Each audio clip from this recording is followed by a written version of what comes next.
Hello, hello, hello. Welcome to Royal Sussex Live. Welcome, one and all. Thank you so much for being here.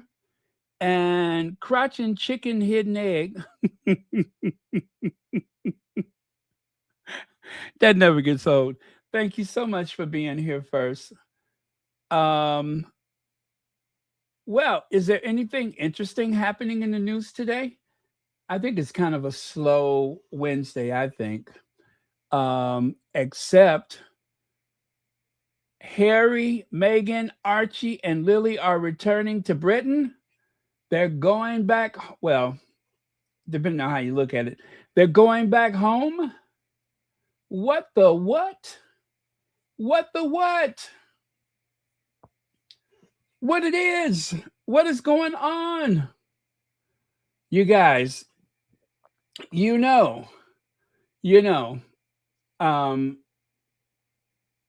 I had been saying that Harry wants his kids to, you know, be a bit more British, to see some of the places that he's been in his lifetime, that he would expose them to his home. Now, I had no idea that they would move back, but they will be enrolled in school commencing September. Starting September, they're going to go to school, Archie and Lili. They're going to get one of those fine British educations. Um, this is a shocker. And I was just on the X formerly known as Twitter, and some of the squatties, you guys, are not pleased at all. And I could understand that because, we have been supporting them for a long time through a lot of things, confronting strangers, um, supporting charities, buying fruit spread. Personally, I don't mind at all. I I believe that the Sussexes have a right to bring their children up in a way that they uh, are comfortable with, that they believe is best for their children, and that will give them every opportunity and advantage available in life. Um, Obviously, their heritage and their birthright is very important to both Harry and Meghan.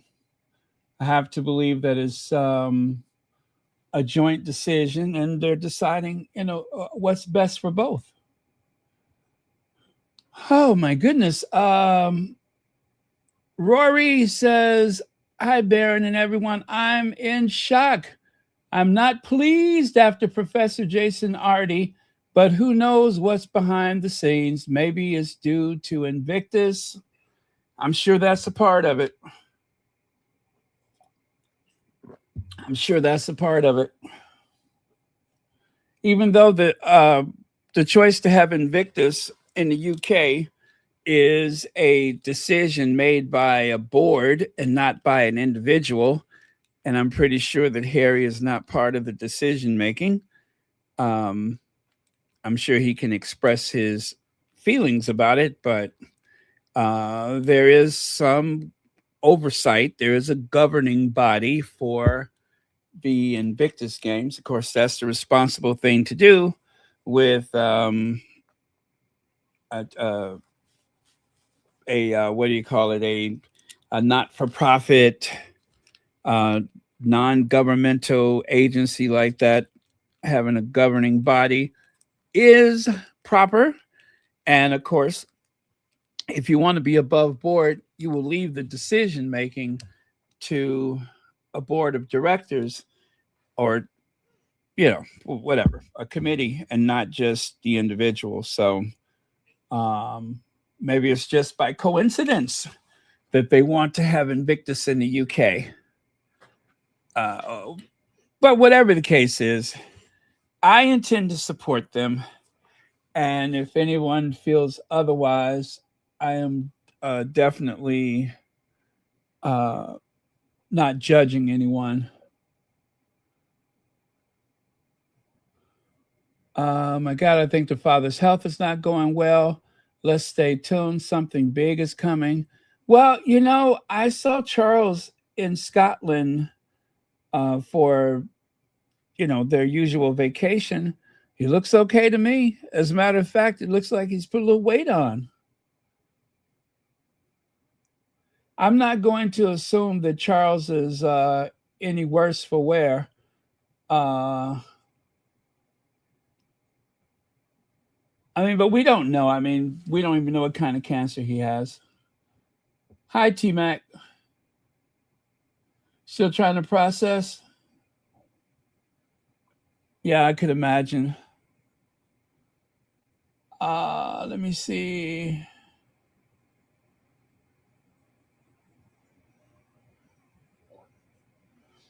Instead, in my opinion, Charles really think he's getting ready to go to the upper room anytime now. So they want to be close to Harry's dad, and he'd like to make amends.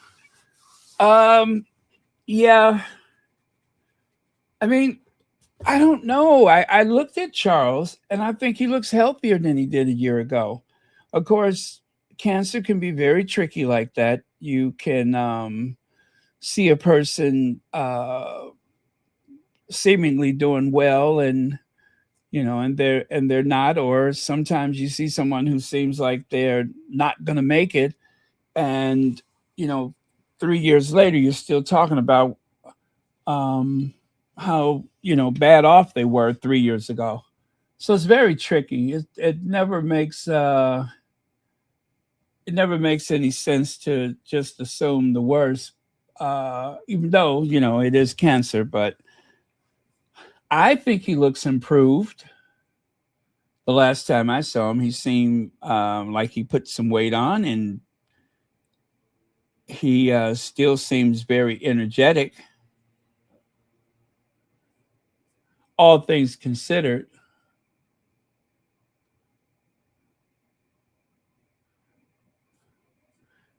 Does Charles Spencer have any male children?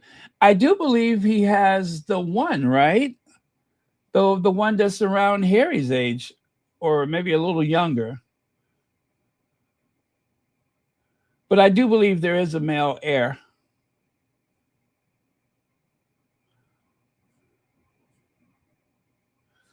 Well, I see a lot of you guys saying that they believe that Charles is really bad off, but that doesn't necessarily mean that that's the reason to go back.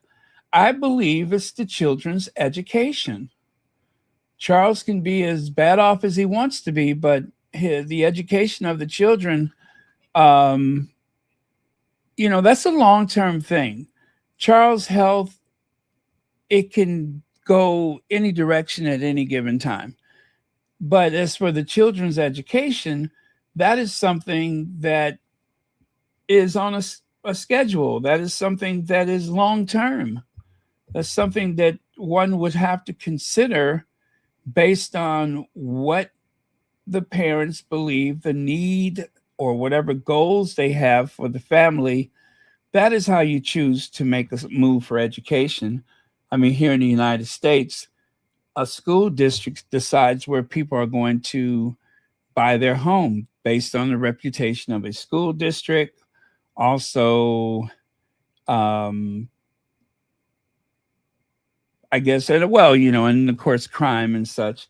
All of those things determine where people are going to live, but people do move to areas where there is a great school district, especially if it means that they don't have to pay tuition and their children still get a fine education.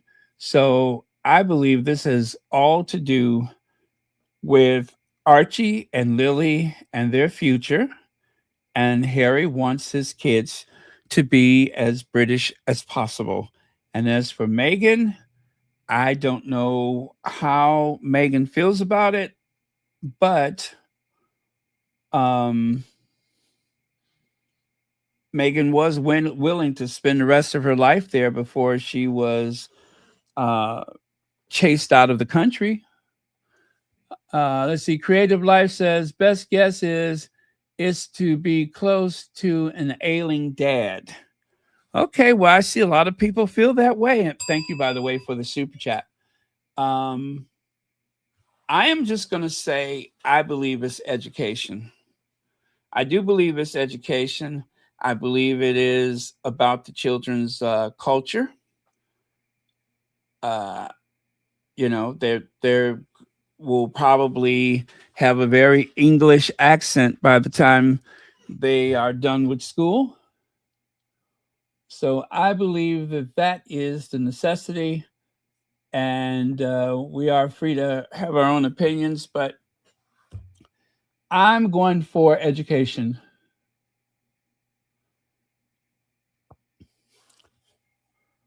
Okay. Their children, Prince and Princess, maybe they need different schooling. Yeah. Yeah. I mean, there's a lot of Americans who relocate, they move to the UK for the schooling. There are dictators that send their kids to the UK for school.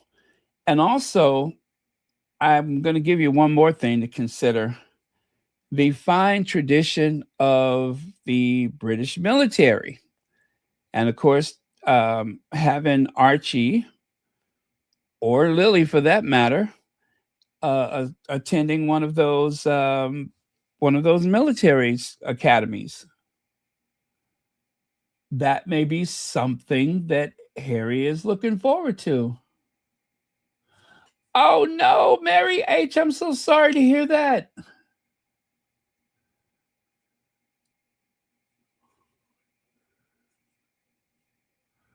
I'm so sorry to hear that.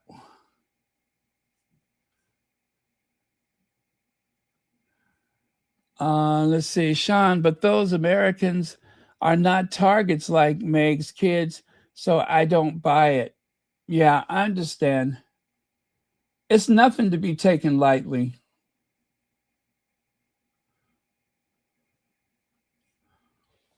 Okay, let's see. Good evening, everyone. If they are moving for the education, there are plenty of private schools in America that wealthy people, especially in California and New York. Yeah, okay. Yeah, that is true. You know what? I think I need to slow this. I need to slow down the thing here because it is going way too fast.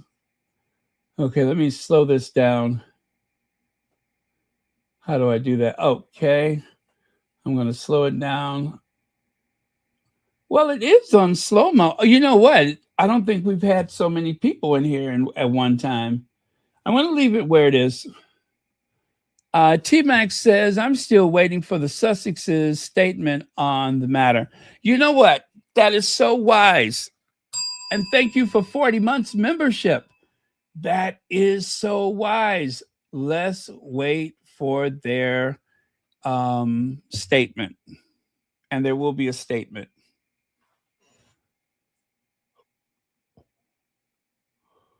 Oh, you guys, I'm so sorry that so many people are upset. Let's see. Hi, Beverly McCaskill. Hi, Miss Z. Elaine Parker. I had a few children by different. Let me sorry, not I. He had a few children by different wives. Oh, you mean Earl Spencer, Charles Spencer. Yes, Charles Spencer has been married quite a few times,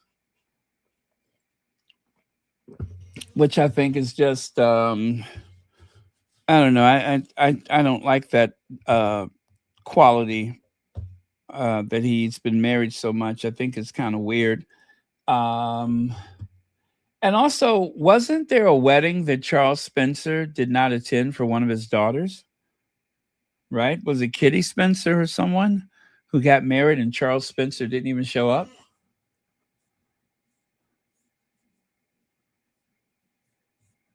Wow. Okay. Well, I got some sound that I'm going to play for you. And then, as per usual, we will talk on the other side. We're going to talk on the other side. And you can hear a more official word from the BBC. Here, love, you can hear from the BBC. Yeah. Elaine Parker, thank you so much for the super sticker. So, it might fancy a word from the BBC. Yeah. Right. Right. I do the worst English accent, don't I? Yeah, love. Right. Okay. All right, here we go. Here we go. Here we go. A huge surprise, Rita. Oh no, not that. Let's try it again. It's a huge surprise, Rita. The Daily Telegraph reporting that the Duke and Duchess of Sussex, that their two children, Archie and Lilibet, will be moving back to the UK in the weeks ahead. In the past few minutes, I've spoken to a spokesperson for Harry and Meghan who has confirmed that this will be happening, that the children, Archie and Lilibet, are going to be enrolled or have been enrolled in a UK school, which means they are likely to start term in the second week September. So we're likely to see the family back here literally in the weeks ahead. We understand, and the Telegraph are reporting, that they will move to a home outside of London. It won't be a royal residence of any kind. The move back to the UK won't change their status in any way. They will remain non-working members of the royal family, but they clearly feel, rather surprisingly, that at this stage of their lives, they would like to return to the UK, move away from the life that they had built in America, and have their children, importantly, educated here in the UK. Done. Well, so that's, like I said, I believe it's the education. I don't believe it has to do with Charles. Charles' health may be in a very unpredictable state. Now, the one thing that I heard about his health is that they suspect that he may actually leave this world from natural causes more likely than he would actually, have had some complications due to cancer. That is what was said at one point. Of course, all of that is speculation because, again, we don't even know what type of cancer it is. They won't say. So until we know better, then it's wide open. T-Max says, my anxiety can't. Thank you for the super sticker. And again, I do I do feel for everyone whose anxiety is that this is kind of making you feel a certain way. I totally understand. Those feelings are absolutely valid.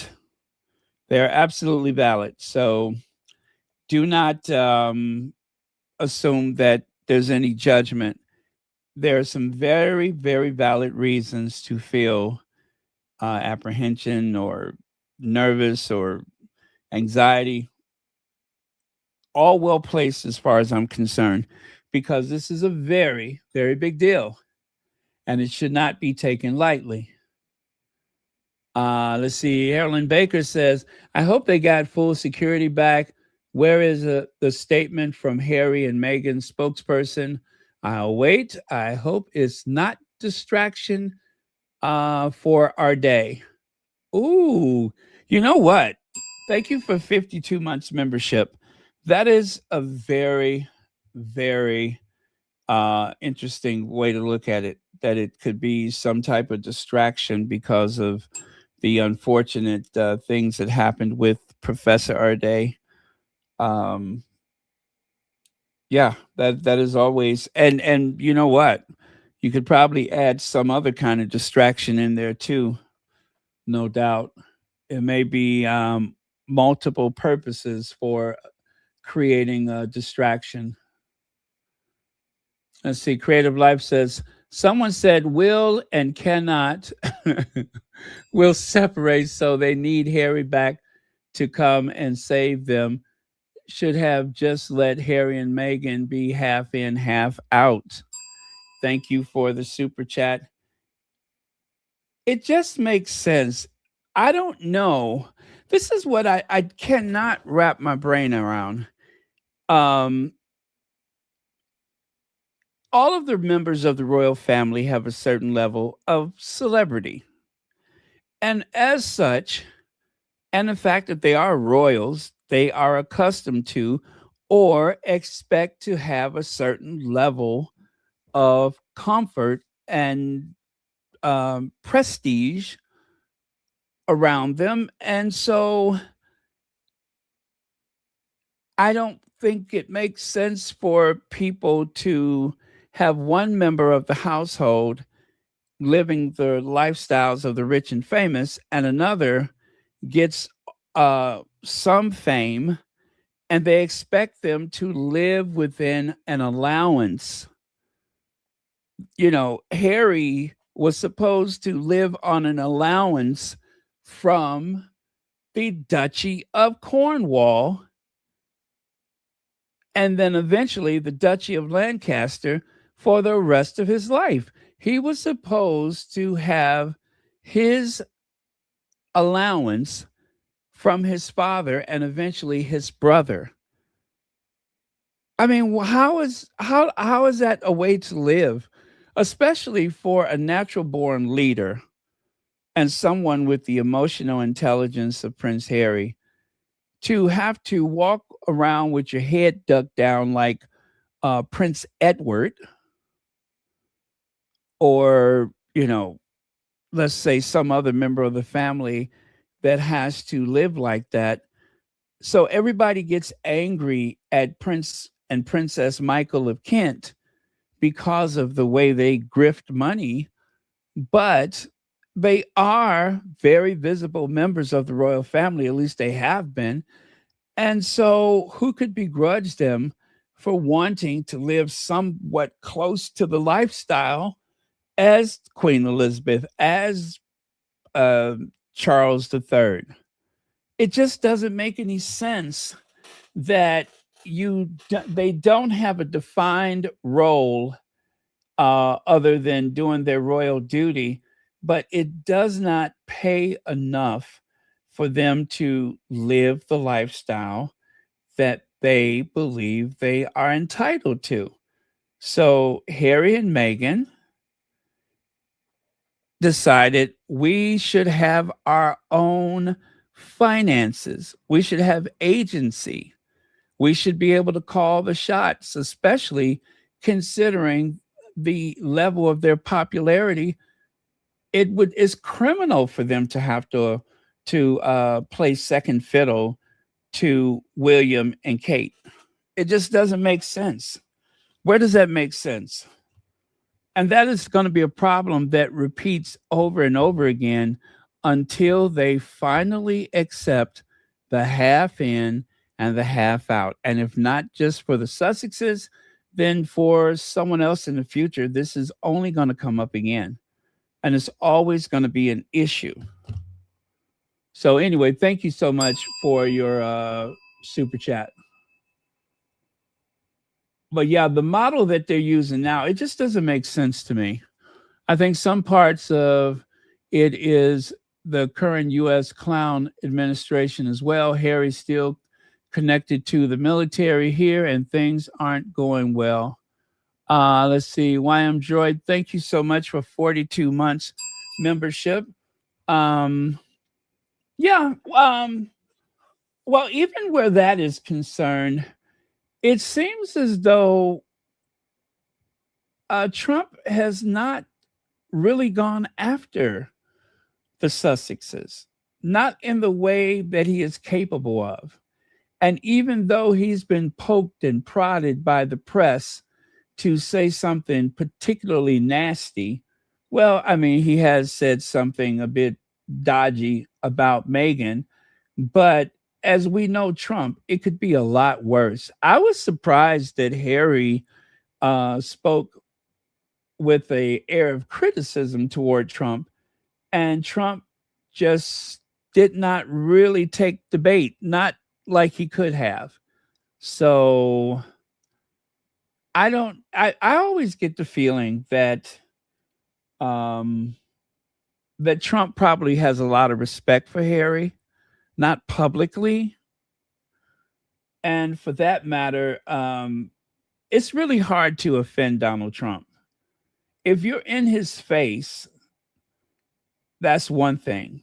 But that people have an opinion about him, he's more happy that people are talking about him more so than what people say. He would rather be the topic of the day than nothing at all. So it's not really easy to gauge, but I just don't think he's interested in the Sussexes at all. And in spite of that, in spite of how vicious Donald Trump can be, as you can see, Harry did poke the bear a couple of times and not much happened.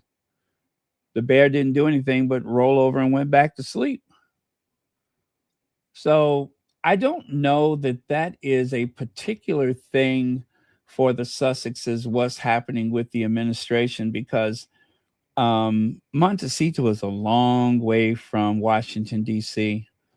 But that being said, there are more people leaving the United States now than probably ever in recent history, and we all know why. So maybe they having a place in Portugal, if they have one there, and also having a place in the UK, maybe they see something coming and we don't, right?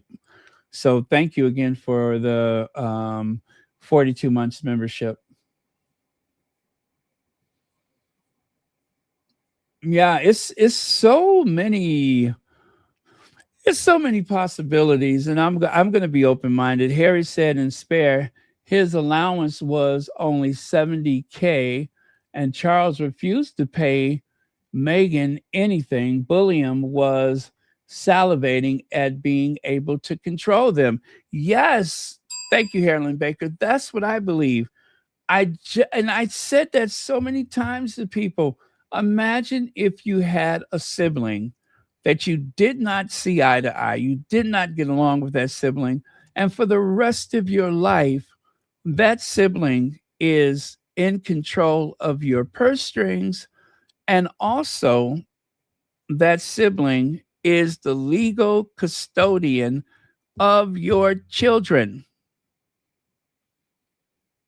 You'd have to ask your sibling for permission. Well, if you're not living off of a wage from that sibling, then it's much easier for you to make your own choices. But if you have to depend on Petty William for money, that would be a disaster. That would be a total disaster. So there was no way that this was ever going to work out because William and Kate are too flippin' petty. They're too petty, and it just could not work out. The clash of personalities, and especially there's only so much of William's mouth that Harry was going to be able to take where his family is concerned. So, yeah, better to earn your own way, and then you don't have to worry about people telling you what to do. So, thank you again for the super chat.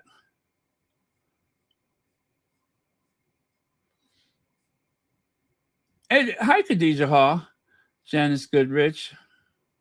Okay, I have some more sound to play, and I'm going to do that right now, and then we'll talk about it on the other side.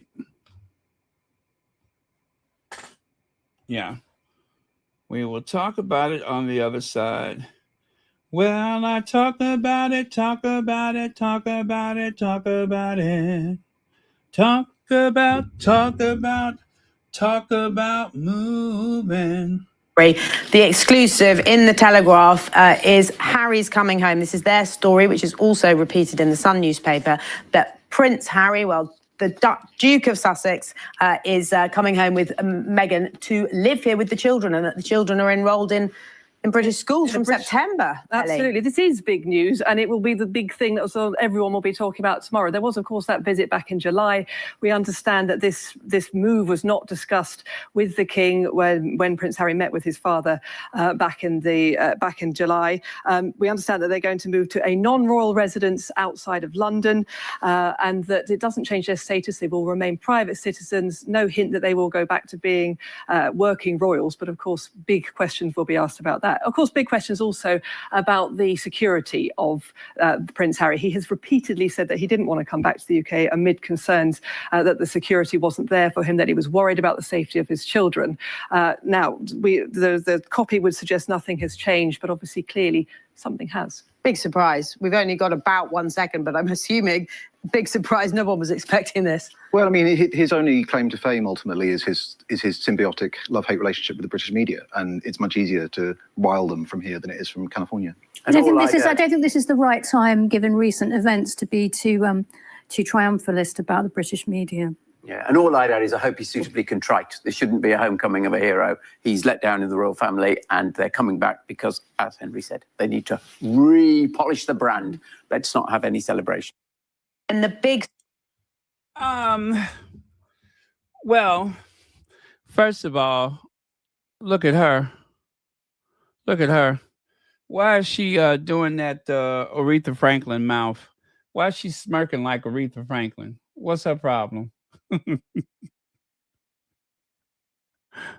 Huh? What's her problem? Why is she smirking like Aretha Franklin? I mean, she's so upset. She's so agitated. Her eyebrows fell off. Her eyebrows just dropped off her face. That's how upset she is. Worry much? I think so. Okay, let's see. Is that is it ISW Smile? Anyway, I'm not sure I'm looking at that right, but first of all, thank you for the super chat. UK press is foaming at the mouth already. Foaming at the mouth, frothing at the mouth, ready to impale themselves on some sharp object. I mean, they are about to blow their pyloric valve if they keep it up. This is going to get messy. But thank you for the super chat. Yeah, this is going to give them plenty work. That's for sure. And then, of course, there is a no pep the Royals policy. right? There is a no pap policy. However, there are occasions when the royals have been photographed, um, like that time that Kate was was she in an eyewear store? And they ran those photos in the tabloids. I'm not sure what was the point of that, but um, there's been like a few occasions where Kate has been papped, a few occasions when Willie has been papped, like when William was in the back of that, uh, was it a taxi or SUV or something like that? And he seemed very shocked that his photo was being taken. So I suspect they are going to leave the children alone, I hope.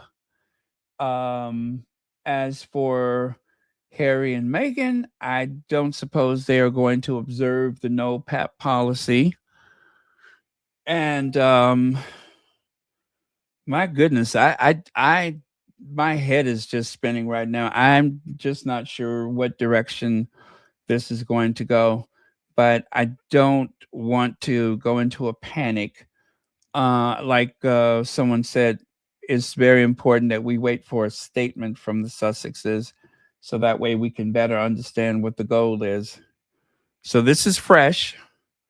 And I suppose in the coming days, we will likely hear more, I hope. Um, just even if it's to calm the nerves of some people. But no matter what happens, I'm sure it's going to be some of you guys that are not pleased right now. And like I said, I do respect that. It's a very serious thing, especially for those of us who have been in the fight for so long, that to see anything undone, as hard as we've worked. Believe me, the Sussex squad has been very effective. Whether or not anyone wants to admit it, the Sussex squad has been incredibly effective. It does give pause to anyone who wants to stretch the truth or flat tell a lie. It does give pause. And then there's been a few times when they have targeted the Sussexes with their nasty tabloids, and then the aggressive campaign from the Sussex squad to counter those narratives with true things about the Welleses. That has happened a few times, to the likes of which it's like, okay, y'all want to do that again? Because we got plenty receipts. We got plenty receipts. So this is fresh, you guys. I say sleep on it and then see how you feel about it tomorrow, especially if we receive a statement explaining things. Bonnie Copeland. Wow, it's been a long time since I saw that name. Oh, this is like a class reunion. Lottie Dottie and everybody is here. My goodness. I thought y'all forgot about us. V. Morgan. Kim Peaches. Kim Peaches, you're here quite often. Hey, Legs. Hazel Jones. Who knows? You know what? Maybe later tonight, if Hazel Jones and or Legs fill up to it, maybe we can do a members only. Maybe we can do a members only, like in about 3 hours. That would be interesting.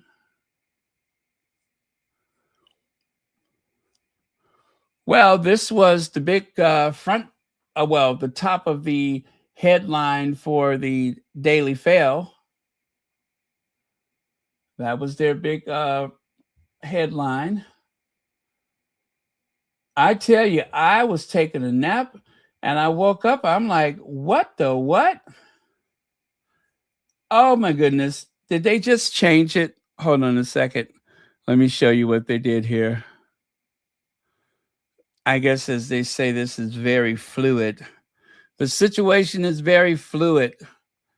And let me show you what they've done. They're always doing something, aren't they? Okay. So instead of Harry leaves, what is it? Where is it at? Harry's moving home. Harry moving home. Here's the new one. Harry leaves U.S. Wow. Wow.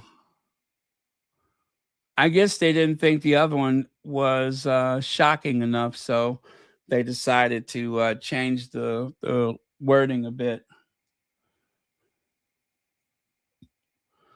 And of course, the negative spin, this is an epic humiliation for Harry and Meghan, but these two are dangerous, and we should fear a twisted strategy behind their UK return.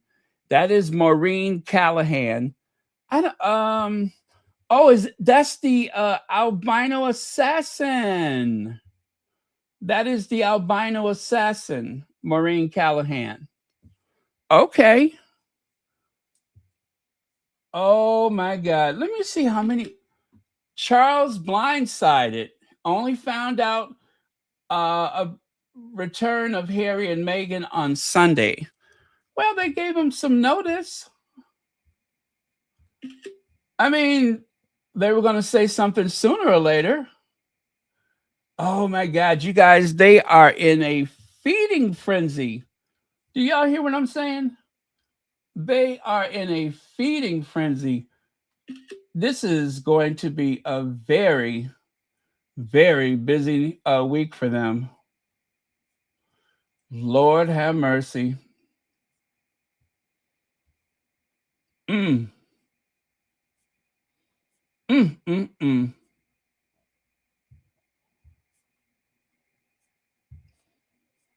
Well,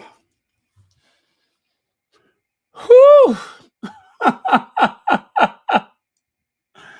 Woo! That's all I can say is woo!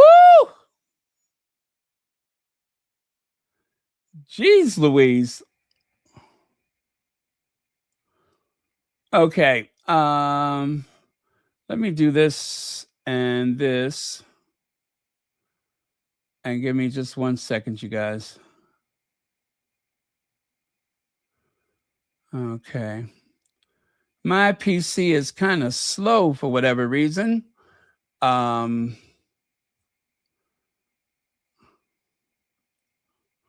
It probably needs a reboot at some point. Oh my God, this is bad. Very slow. So Charles blindsided, it's not unusual for the tabloids to claim elder abuse. They did that with the Queen and Philip. So no doubt they would take their opportunity with this situation. But let me say this, though. There's been plenty times when Willie the Magnificent has blindsided his dad and his grandmother by refusing to work, not showing up when scheduled. There's been plenty blindsided events from those two, but they just don't report it the same way. And I guess if you look at it like that, then it only gives you more reason to have caution when it comes to the idea of them returning, because this is going to be around the clock blanketed coverage all the way until September in all likelihood, because that's when the kids start school, is in September. And it's going to be nonstop coverage up until that point. And then, of course, beyond. And I'm trying to think what big royal event may be happening where they will say, oh, I wonder if they're coming. I don't believe there's any other balcony thing scheduled for the year. And I don't suspect that they would be welcome or that they even want to make a balcony appearance. But what I'm referring to is the endless speculation. They have only just stopped talking about that damn balcony maybe a year ago. And now it's going to be retooled and up and running before you know it. It's going to be will they or won't they? Will they or won't they? The balcony this, the balcony that.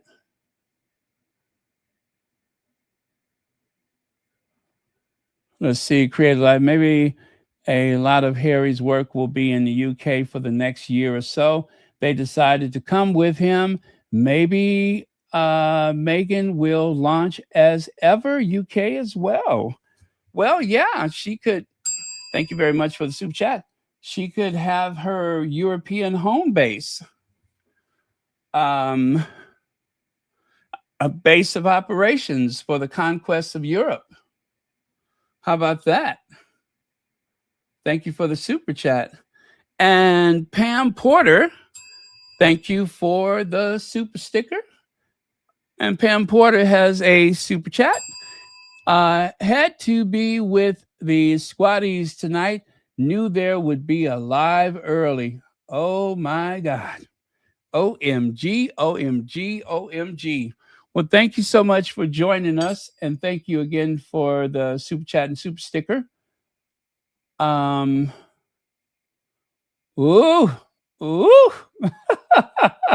That's all I can say is woo. Lord. Where is this going to go? And what promised to be a very routine Wednesday, I mean, after all, you guys, is Prince Spaghetti Day. We're supposed to hear Anthony's mama calling him, Anthony. It's Wednesday. And Anthony is running because it's Wednesday and he knows it's Prince Spaghetti Day, right? That's all we're supposed to hear is Anthony running through his Italian neighborhood in Boston, even though the name really should be Antonio, but I digress. So that's what I was expecting, a routine Wednesday. And now we got the Sussexes going back to the UK.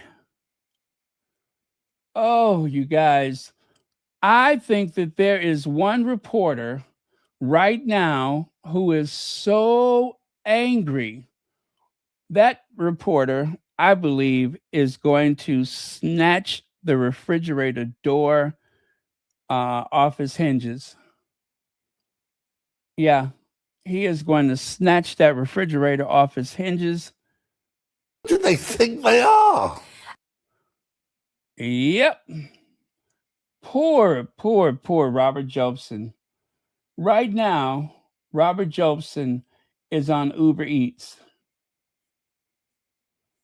Right now, he's on DoorDash, Uber Eats. What's the other one? Grubhub. All at the same time.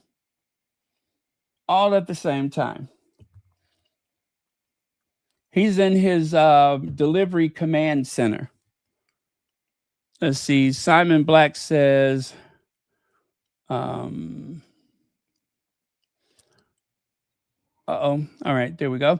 Do you guys think they will still be able to keep the children's pictures from ending up in the British media? As long as the children are not part of any royal engagements, I believe that there's a very good chance that they will not share any photos. But it'll be very important for them to keep their children away from the royal engagements. And also, very quickly, things will go terribly wrong for everyone involved if the British press are running photos or certain types of photos for the Sussex children and not for the Cambridge children. So what I'm trying to say is, away from a royal engagement, when there should be an assumption of privacy, I do believe that the tabloids will hold off, at least in the beginning. In the beginning, I think they're going to try to test the waters, as they say. I believe they're going to test the waters and see what they can and cannot get away with. But surely that. But right now, globally speaking, right now, in the world of celebrity and even with the royals, there is a limited amount of photograph of children. But I don't suspect that the Sussex children are going to be um, papped, as they say, by the paparazzi. I don't believe they're going to be papped to an extent where there's going to be the car chase and such. That would be a disaster for everyone involved. So I would say don't worry about that. Not now. Not yet. Um, when things are if there's a breach, if there's a breach, Harry is going to sing like Aretha Franklin. So you'll know that there's a problem or that there's been some breach of their privacy when Harry, takes pen to paper and make a formal complaint, because they're children. And even though there doesn't seem to be much morality with the paparazzi, um, right now is just not the time or place, even in the UK, for that type of abuse, because there are children. So I'm going to say don't worry about the children so much.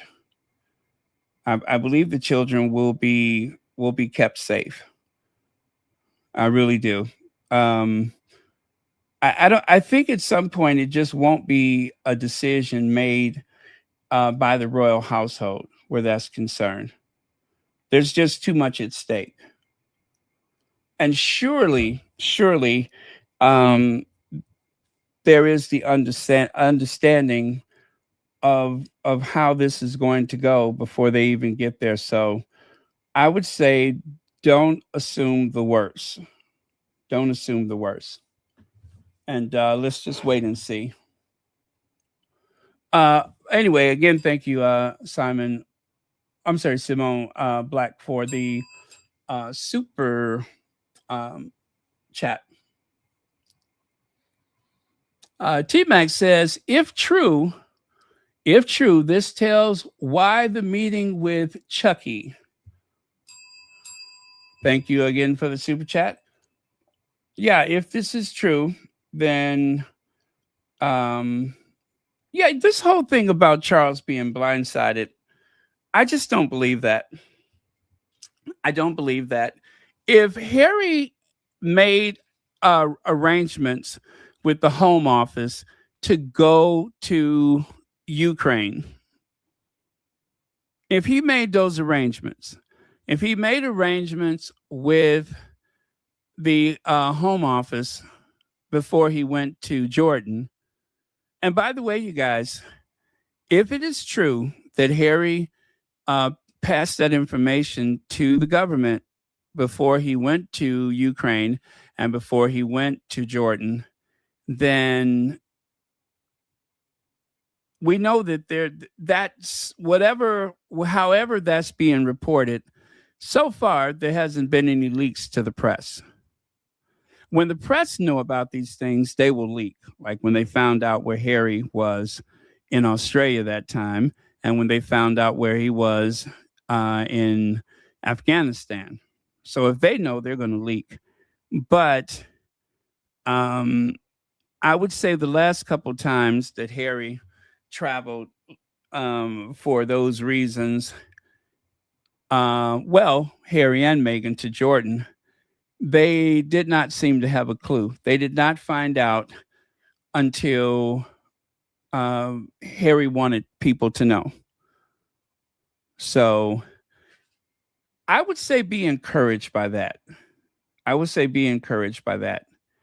and let's just wait and see instead of I mean, yes, again, you're entitled to your feelings. I totally get it, but I am going to be optimistic and say just let's wait and see before we have those restless nights about this, or even worse, before some of you guys decide to you know jump ship. I suspect we're going to lose a few squatties in the next couple of days because there are some people that are livid. Do you hear me? Livid. And dare I say, some of you all who feel a bit betrayed. I know that there's an air of betrayal there, and I'm sorry that anyone feels that let down by it, but I understand. But I am going to I'm going to assume that they know what they're doing. I'm going to assume that they know what they're doing. That is the posture I'm going to take anyway. Thank you again, T Mac. Legs. Let me see. I'm going to trust Harry and Meghan. However, I hope that Harry doesn't believe those individuals. I believe Harry wants his kids to get to know more of the Spencer family. Okay. I'm going to give you 2 bells. Yes, I believe he wants to get them to know the Spencer family. Yeah.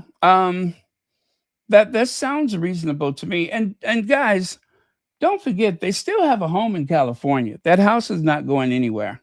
Not anytime soon. They have a home in California. They have business interests based in the United States. And so it's not unusual to have multiple homes. Just ask the rest of the Windsor clan family. Why do I keep calling them a clan? I don't get it. Anyway,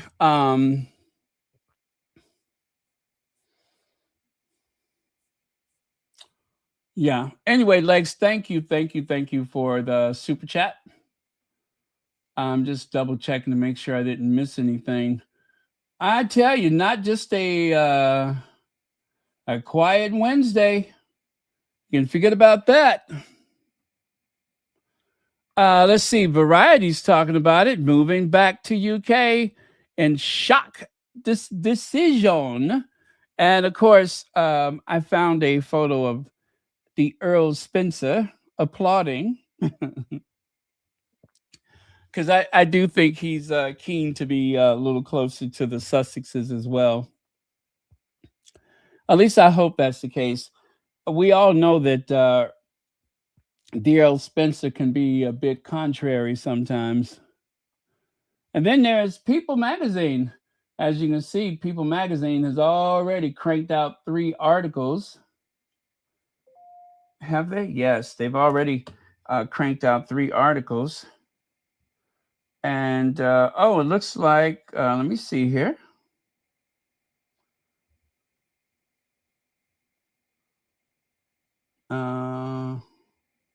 Oh, okay. No, it's not. No, it's not. All right. Let me take a look here. It says King Charles learned of Prince Harry and Meghan's move back to the UK days ago. So even though Charles found out about it days ago, and then of course, even before that, there may have been a mention of possibly, and also you guys, if Harry and Meghan were shopping for schools for their children, I would imagine that the information was known within the Clarence house for certain. Maybe not Kensington Palace, but definitely Clarence house. I just, listen, definitely we're coming as of what, Sunday? Compared to we're looking at schools right now. Now, I don't know that happened, but I don't think the Sussexes made a decision like that at the last minute. They do not operate like that. Let's see. Prince Archie and Princess Lilibet will attend school in UK as Prince Harry and Meghan, the Duchess of Sussex. I wish they'll get that straight. Move back to Britain. And then also it says Prince Harry and Meghan, the Duchess of Sussex, to make shocking move back to UK with kids Archie and Lilibet. Prince Archie and Princess Lilibet. And then there's Euro Disney. There's Euro Disney. They can do that too. But all right, I do have my limitations, and I'm going to tell you what it is. Do not put my babies, I don't care who kids they are, do not put my babies in one of those carriages. Under no circumstances, put my babies, Archie and Lily, in a carriage. Nope, I am not having it. Do not put my babies in a carriage because I'm gonna fall out with them at that point. I am going to fall out with them at that point. Do not put my babies in that carriage. Otherwise, I am going to I'm going to crash out, as the young people say. Yes, do not put my children in that carriage. Otherwise, I'm gonna have to make a phone call. I'm gonna do like, y'all ever hear that phone call for Rachel? This is for Rachel, you big fat nasty smelly. Did you guys ever hear that viral phone call where the girl was taken off the schedule and she called and left a message cussing out her supervisor? Now, if that happens, I'm afraid I'm gonna have to make a phone call. And the thing is, there is a Rachel on the other side, isn't it? But do not put my kids in those carriages ever. That I don't trust. Yeah, I'm not having that. Let's see. Well, I feel sorry for Doria. Also, unless she is going, also, Mama Doria has been there being a grandparent through all the chaos. Yeah, I feel sorry for Doria too, being left alone in that palatial mansion with a oceanside view. Yeah, I could think of worse things to happen.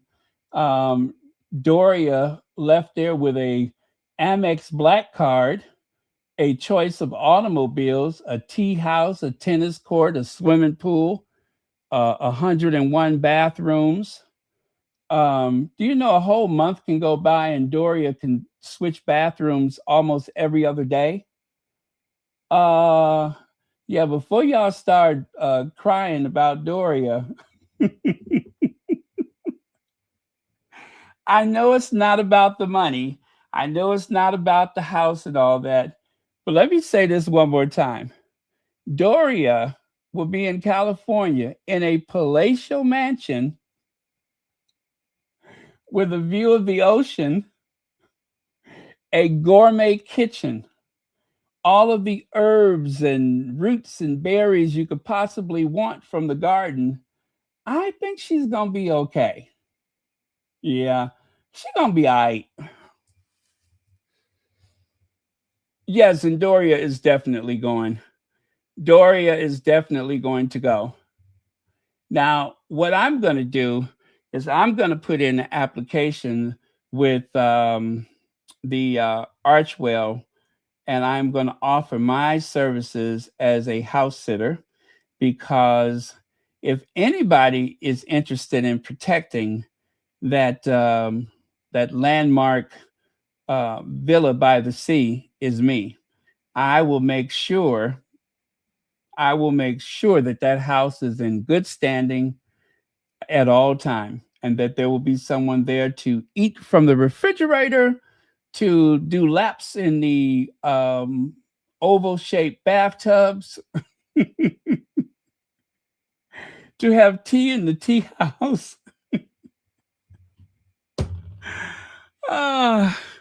Yes, if you're listening, y'all, I am more than willing to house sit.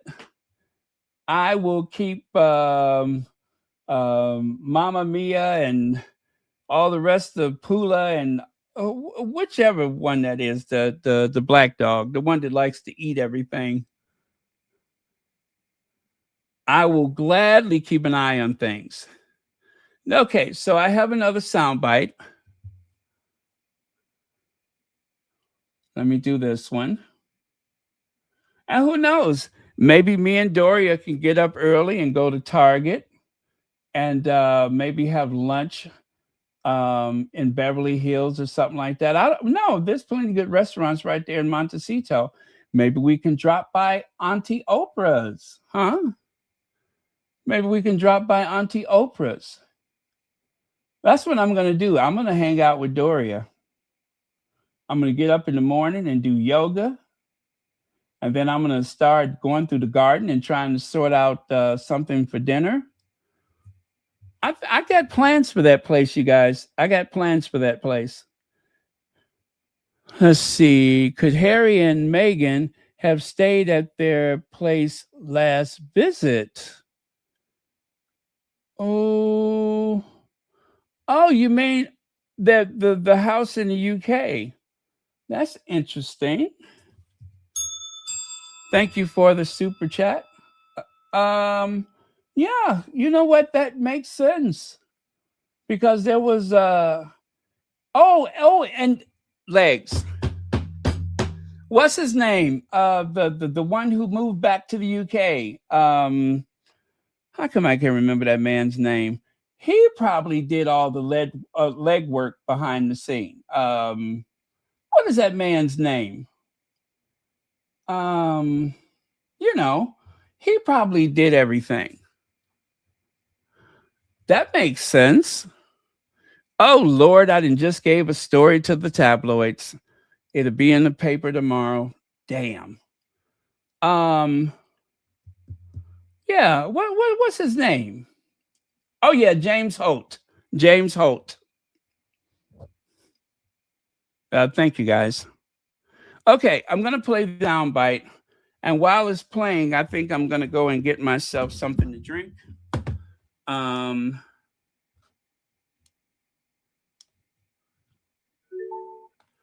Okay, let me see how much time I have. All right. Remember, I'm a baby boomer trying to make a fast move, but we'll see what happens.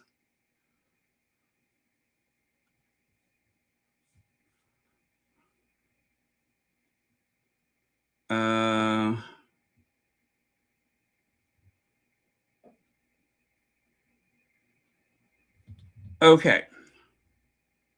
Am I ready? Here we go. Is that it?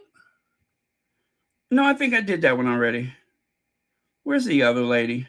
Yeah, this is it. I am utterly delighted. My only proviso being that I hope that they have as nice a life here as they did in California. I am all for it. They were hounded out of this country by the media, egged on by the royal palaces. They were bounced out, and they've made the best of it. And they have been such a loss.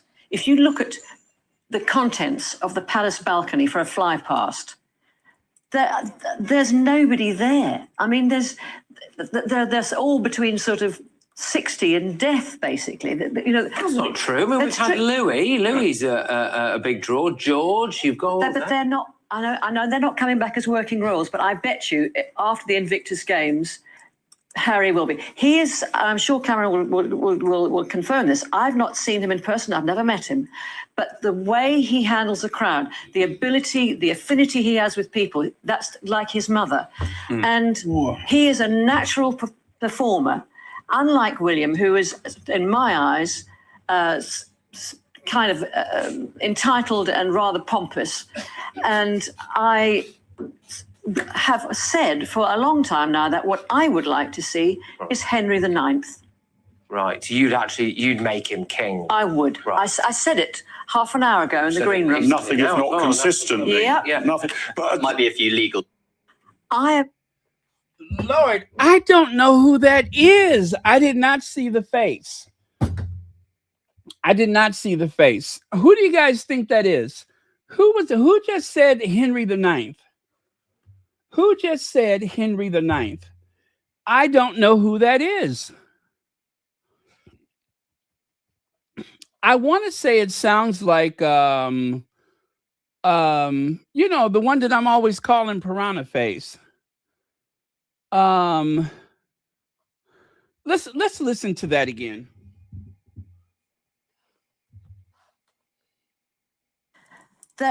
There's nobody there. I mean, there's all between sort of 60 and death, basically. That's not true. I mean, we've had Louis. Louis a big draw. George, you've got. But they're not. I know they're not coming back as working royals. But I bet you, after the Invictus Games, Harry will be. He is. I'm sure Cameron will confirm this. I've not seen him in person. I've never met him, but the way he handles a crowd, the ability, the affinity he has with people, that's like his mother, and he is a natural performer.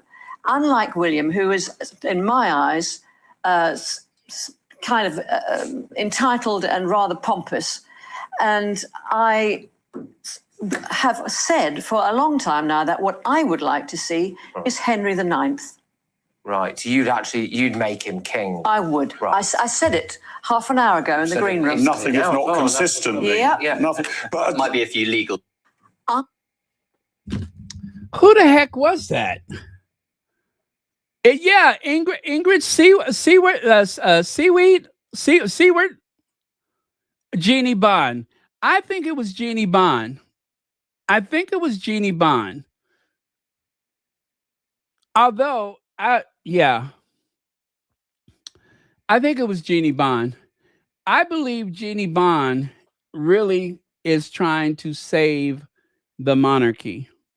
I repeat, I believe Jeannie Bond is trying to save the monarchy, and I don't believe that she sees Will and Kate are up to the task. That's what I believe. I believe that she doesn't see William and Kate able to carry the throne, to carry those duties, especially considering their abysmal work ethic. They still have a horrible work ethic. So I don't see them improving just because they get the big titles. I don't see that at all.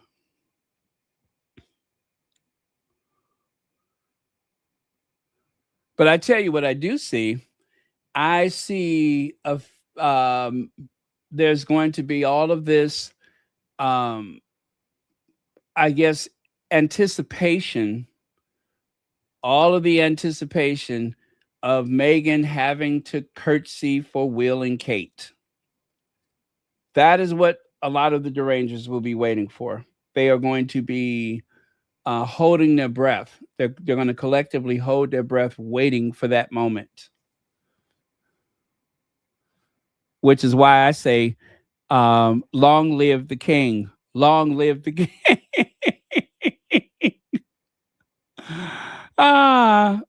Rory Borellis? Thank you so much for the super sticker. And Leg says, let me see. Carol Mark has pointed out it's a Nina Miskow. Thank you. Yes, that makes sense. Okay, Nina Miskow. Thank you so much for that. I just could not be certain. Good King Harry. And you know what? I got to tell you, I actually had a Freudian slip before this information came out, I had said something about King Harry. And I don't know where that came from. So, I mean, there is that idea that that Harry is going to be king. That one day Harry is going to be king. God, that would be something, wouldn't it? And that is something that, of course, some of those hateful people in the press. Oh gosh, I'm trying to think who was very upset about that. It had to do with the whole family flying in the helicopters. But yeah, that became a thing where someone was very upset. Could you imagine Queen Meghan?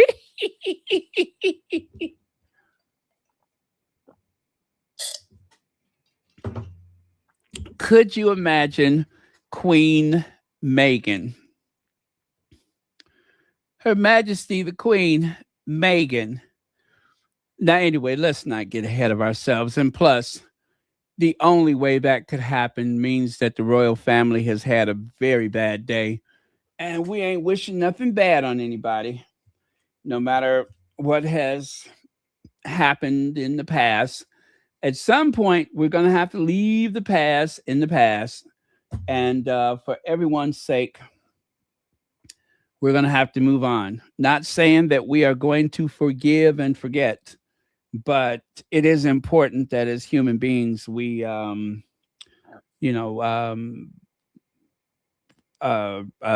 is the word I'm looking for? That we evolve. We must evolve. And if by any chance there is King Henry the Ninth or Queen Meghan, the Queen Consort, then so be it. I'm sure that they will have a very fair and just reign. Woo!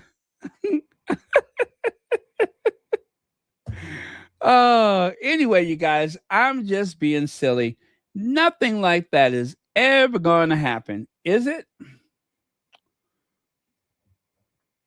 But just in case, I let me see, where is it at here? Just in case, I did save a couple of mock-ups. You understand? Just in case. I mean, just to try to envision it for the sake of, you know what I mean? Let me see if I can find that. And I know that if Harry and Meghan are ever called to fulfill their constitutional duty, that they will gladly step in with great hesitation. You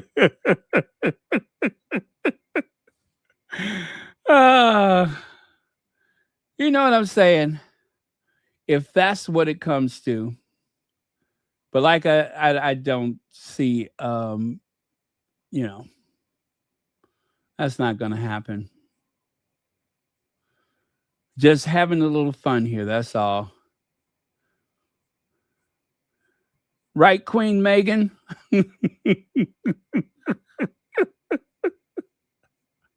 Why does that make me smile? My face hurts at the thought of it. My face is hurting.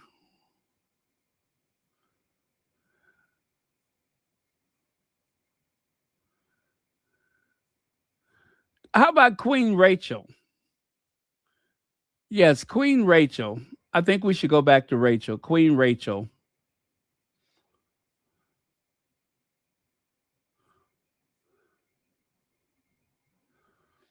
Ah, that's what I was looking for. Hold on. I found it. Oh, no, that one didn't work. Let me see. Let me try it again.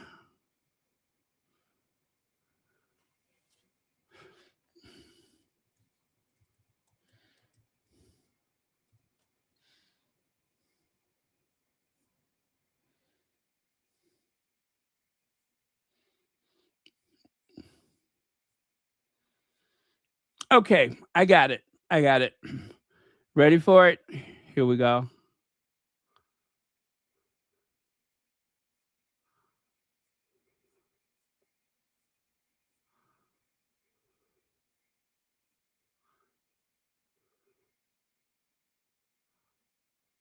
Ah, is ooh, uh.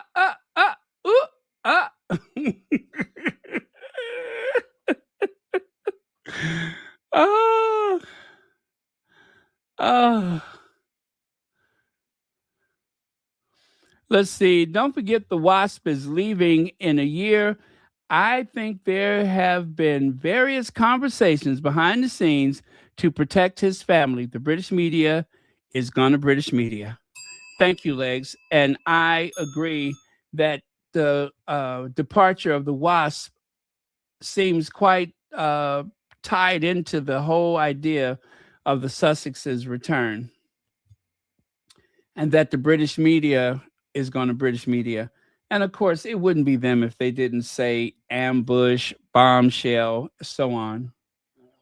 Um, and let's see here. Creative Life says maybe Egg will abdicate out of weakness. Yes.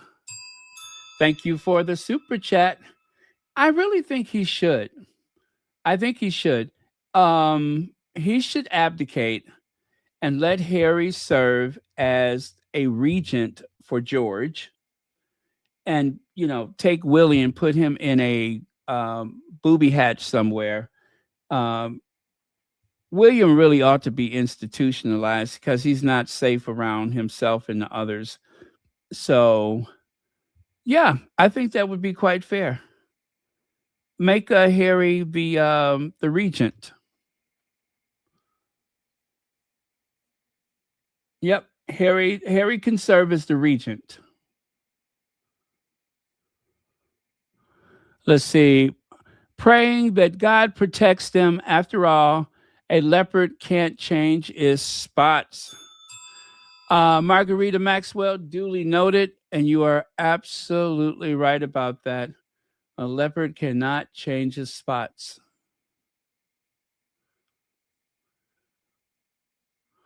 Lex says Charles III is trying to save the monarchy. Him trying to push out Meghan was a stupid idea because the British royal family jealousy. Now he is getting a new administration and mission. My concern is the back and forth during Harry's visit. Thank you for the super chat. Yeah, it does make sense that the Sussexes, as so many people have been saying, it was a missed opportunity. And for that matter, Legs, now that you say it, I'm just thinking about how many times it's been said by various reporters that they should have been more careful with the Sussexes. They should have kept them,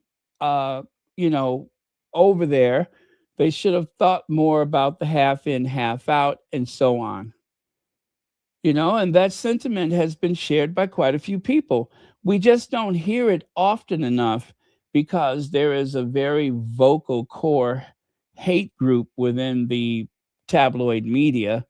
But there are people who understand what a mistake it has been.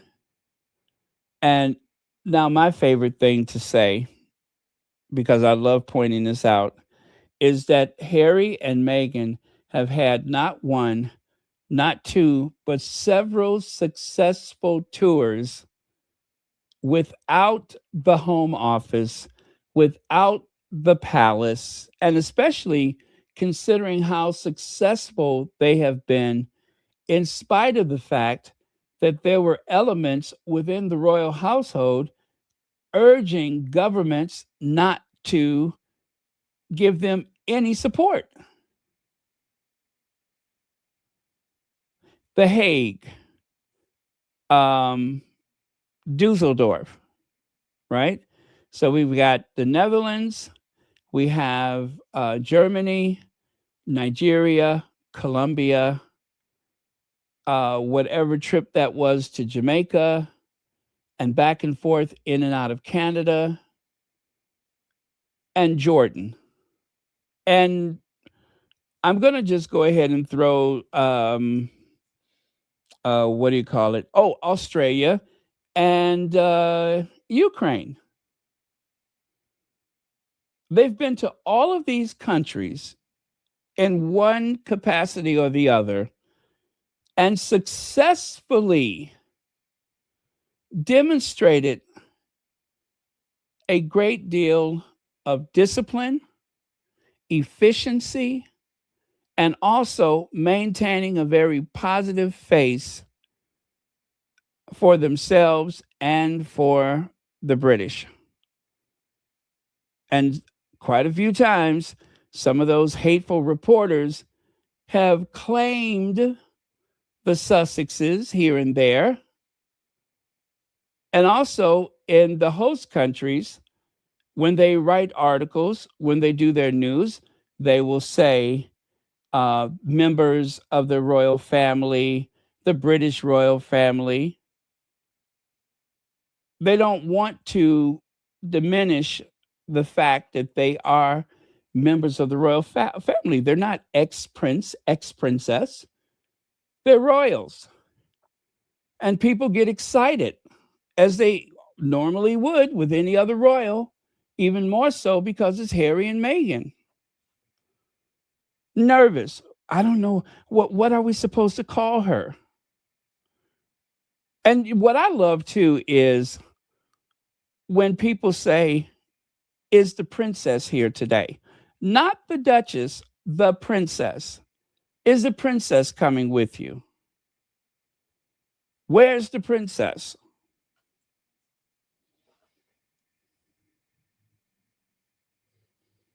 So it is only to their advantage that they stop the silliness.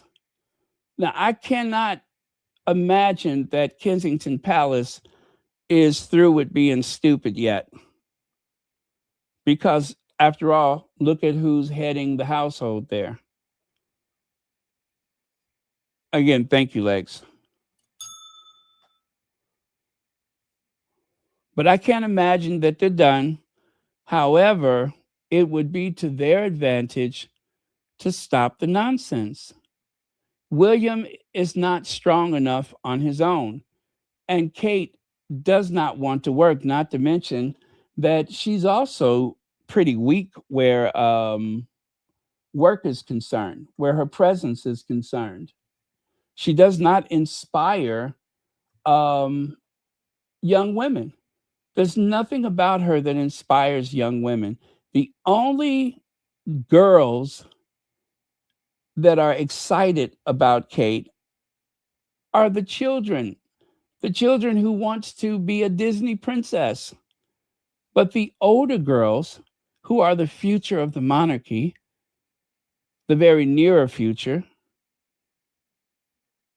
they're not thinking about Kate. They're not thinking about William. They don't have a presence amongst the young people. And people do not respect them like that. The young people do not have that level of respect for them.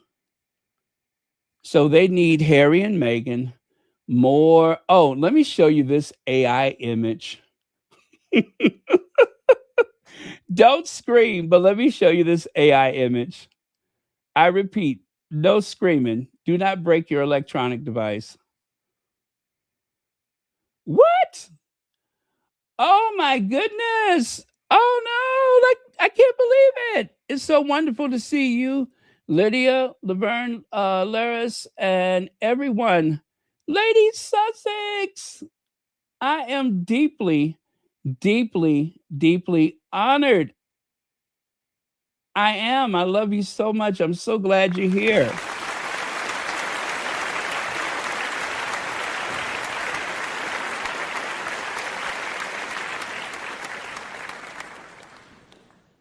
And we miss you so much. We love you and we miss you so, so much. I hope you're doing well. But yeah, we miss you so much. Oh, I can't believe it. Missing in action.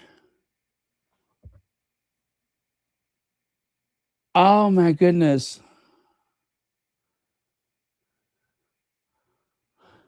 Whew. Lady Sussex, I, uh, oh, we need to talk one of these days. We really do need to talk because I am down 4 family members in the past year and a half, 2 years. I'm down 4 family members. Suddenly, I find myself one of the older ones, and I have been propelled to the very near the top, which is so strange for me because in my heart I'm still a teenager. So yeah, it's been a very interesting time. But thank you so much for being here.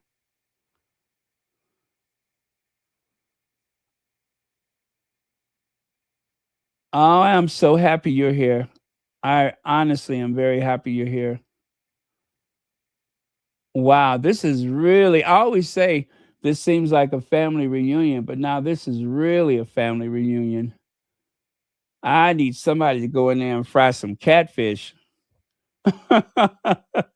Somebody need to fry some catfish. This is a family reunion. Uh, let's see.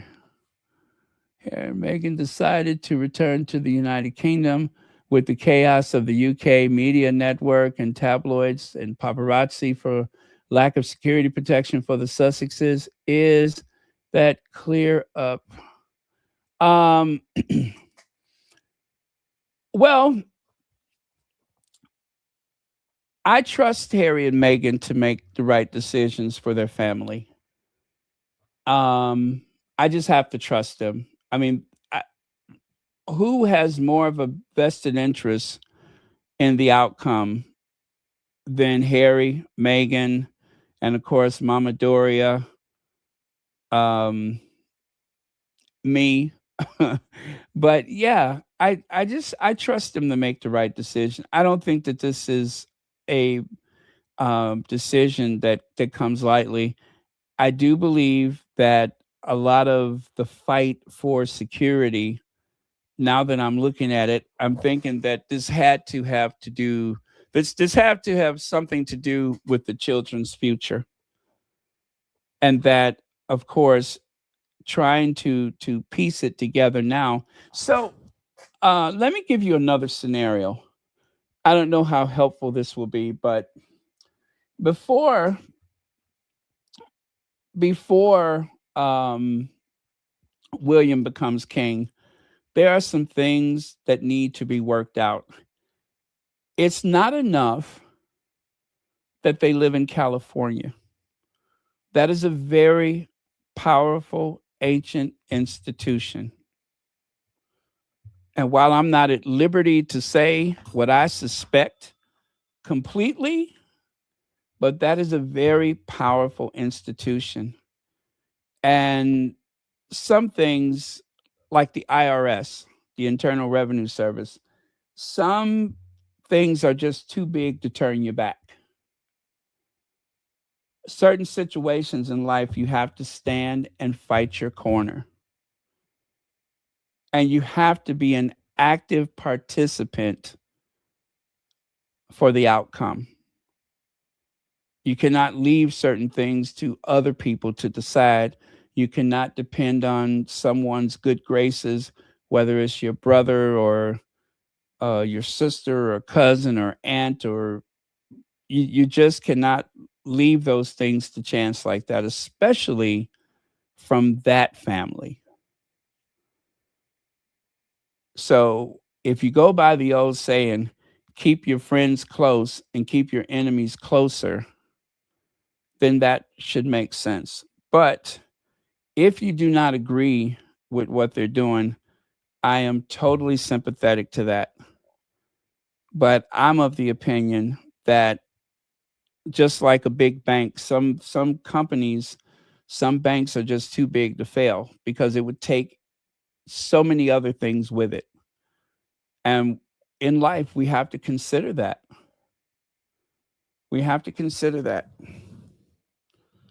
Um, I believe that the Sussexes have been doing a slow rollout of Archie and Lili because in the future, they are never going to not be famous. They are never going to not have some kind of a presence. And you need only look at um, John Kennedy Jr. to understand that the press is not going to just go away.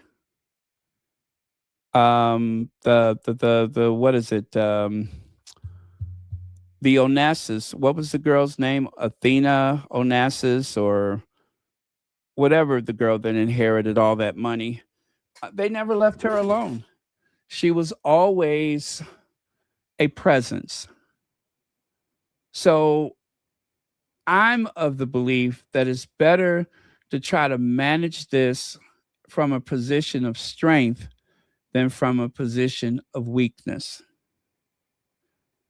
And so while they have the strength to help shape the outcome, I believe it just makes sense to do things just as they are doing it. And, you put it out there and you hope for the best. I mean, some certain parts of it will be left to chance. But I'm not going to withdraw my support, and I'm not going to have any less confidence in the choices that they make just because they may cause me to feel a bit nervous or anxious. That's my opinion. So, we take into this our life experience. And my life experience says they're doing what they have to do for the children's future. Okay, Lucy Law says, guys, I'm glad they are moving back, but I'm scared for their safety. We know the British press loves to hound. Rest in peace, Professor Arday. I hope their security is tight. I must say, looking forward to, as ever, British launch. Thank you so much for the super chat. And thanks for sharing that. And I do hope you get your as ever sooner rather than later. Yeah. And then, of course, there's always Auntie Elaine Parker's house.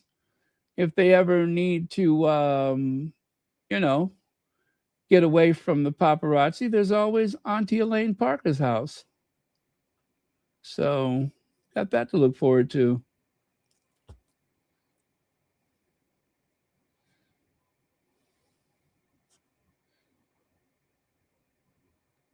Oh, okay. Okay, thank you so much for saying that. Okay, Leg says William is pissed because he is back into a corner. Sorry about that. Like, aren't a thing. Kate lives with the kids and at a different place. No one likes William. He must be spiraling at the news. Yeah, but there's a lot of people that are not looking forward to King William. Even one of his most ardent supporters eventually had to admit that William is not ready. And that may be one of the other things, is that there is no one that is willing to say certain things to William. Harry will speak the truth no matter what. But William does not listen to most people. I'm not sure that he's going to listen to Harry, But I suspect that there are people who are hoping that Prince Harry will have a leveling effect on his brother, that somehow he will help him to be a better prince of Wales, as well as a king. I mean, there's only so much that Harry can do, but there's probably a lot of people banking on the idea that Harry will be able to help William in some kind of way. I don't know. I don't see what it is. Maybe it's not for me to see. Maybe it's not for us to see. But I suspect that some people believe that Harry will in some way have a good influence on his brother. Or also, if there is this competition for work and for good press and a positive public appearance, well, we all know that whenever the Sussexes are around, that Will and Kate are much harder working. So, it brings out whatever work ethic they have, which is not much, but it certainly has an effect on them.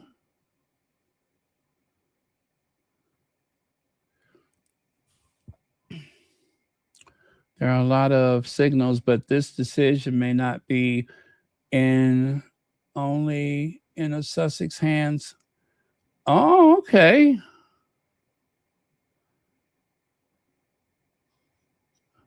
Keep in mind, there is a lot of signals, but this decision may not be only in the Sussex's hands.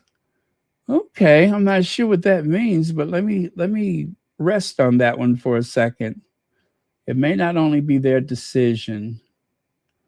Are you able to elaborate on that? Because that sounds interesting. And frankly, I want to go a little deeper with that one. Christina Onassis, her daughter is Athena. Thank you.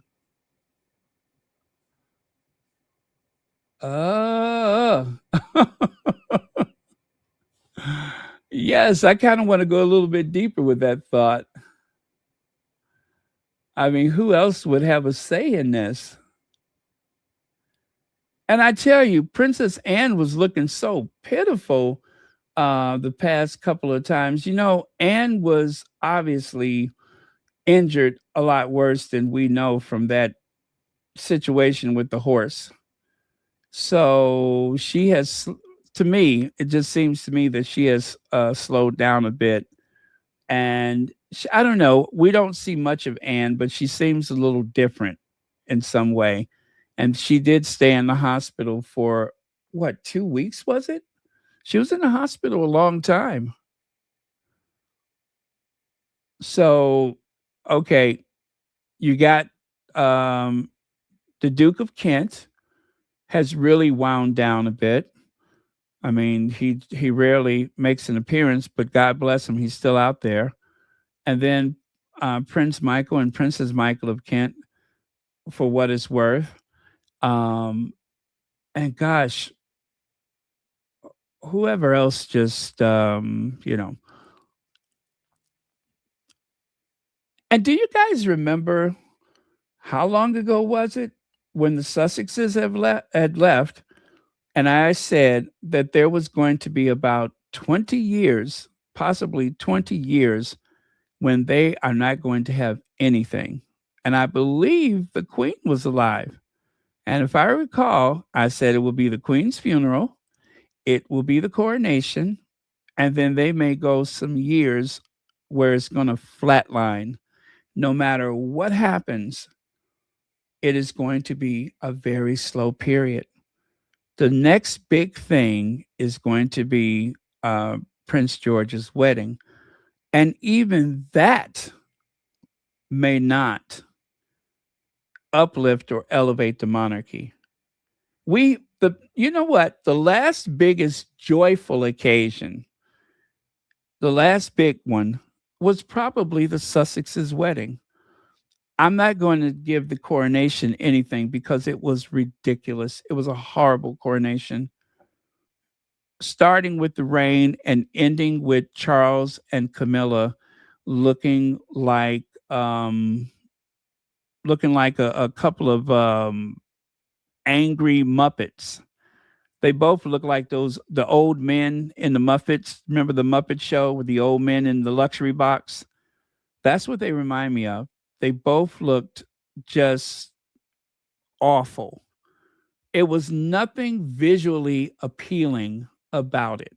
The best thing about the coronation was the music. And that is not enough to carry the day.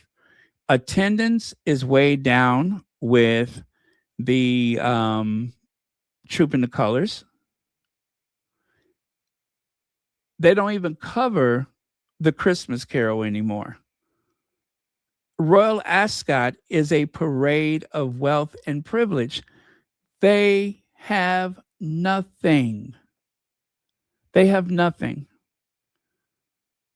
I think there's a lot of people that still are not happy with Charles III.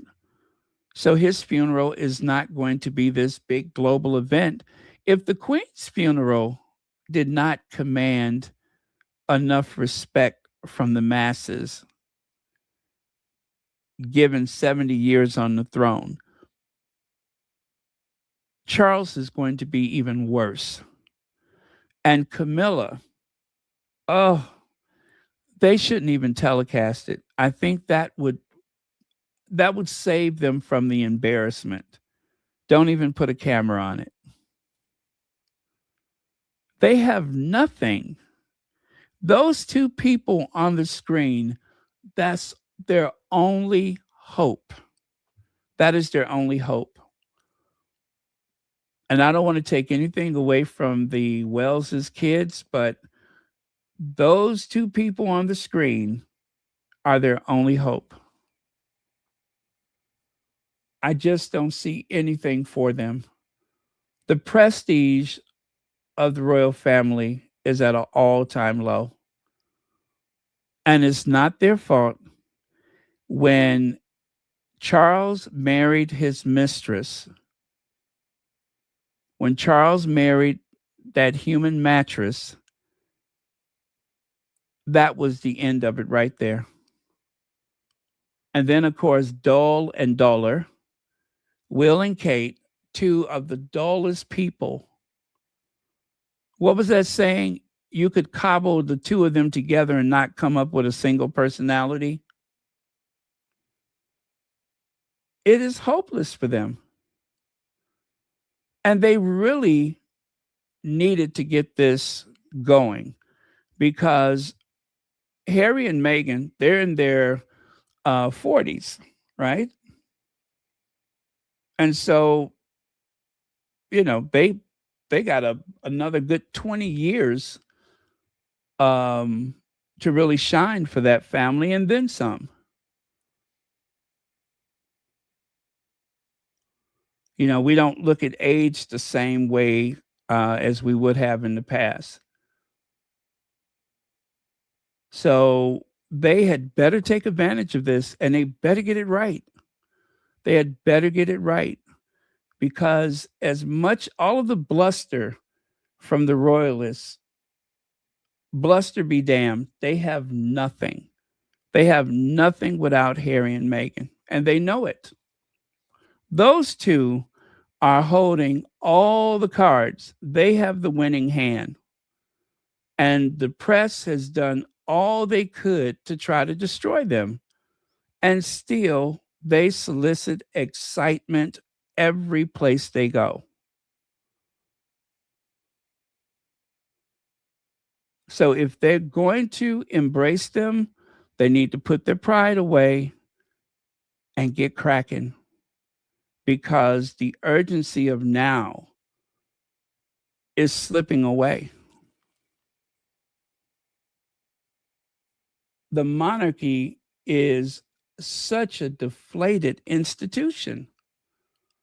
And people that know better They see it clearly. They see it clearly. Will and Kate are not going to save the monarchy. I don't care what they say about Kate. She is going to retreat no sooner than the coronation. She's going to retreat. Meghan is the one who says, let's hit the ground running. I can't wait to get to work. That they kind of scarfed at the idea of it. Now they need it. What was that Queen Elizabeth say? You have to see me to believe it. I have to be seen to be believed.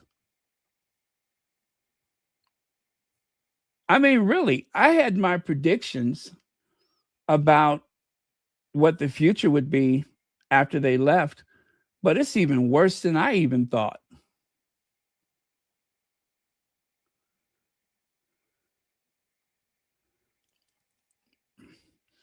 What I can say at the moment and say clearly in the chat is to think about the state of the monarchy and also what Harry and Meghan now represent in the world. Think about who might have a vested interest in this. Okay. Well, I think there's a lot of people, not more than the ones who, gravitate toward hate, but anyone who is interested in saving the monarchy will be in favor of this. Anyone who wants to let the monarchy slip away will place their bets on Will and Kate and then just watch it disintegrate.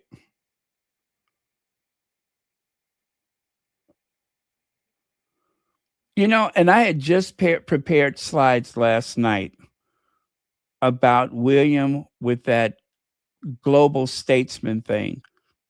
There is nothing global statesman about him. Harry is the one who knows these people. The only people that have a better connection with heads of states in that family, I would say Charles, of course. Anne. I know Anne has met a lot of people. I don't know what close relationship she may have had, because Harry not only knows a lot of people in government, but he knows a lot of people in the military.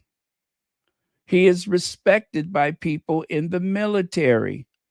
Maybe that's why Trump doesn't go so hard on him, is because of his experience with the military. Harry is respected by so many high-ranking people, especially in the military. William does not have that. There's nobody like, oh my God, is there an air ambulance pilot in the house? When does that happen? Thank you, Lady Sussex. Lex says Meghan can put her.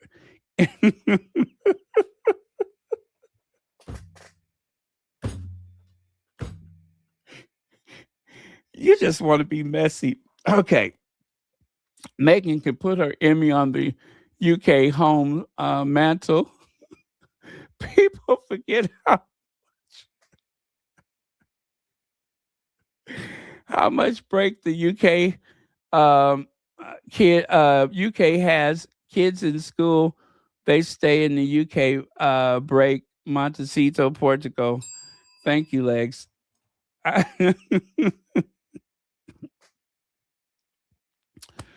Whew. Let's see here. Sharon, what is it? Is it Sharoni Smith? Thank you so much for the super sticker, and thank you so much for being here.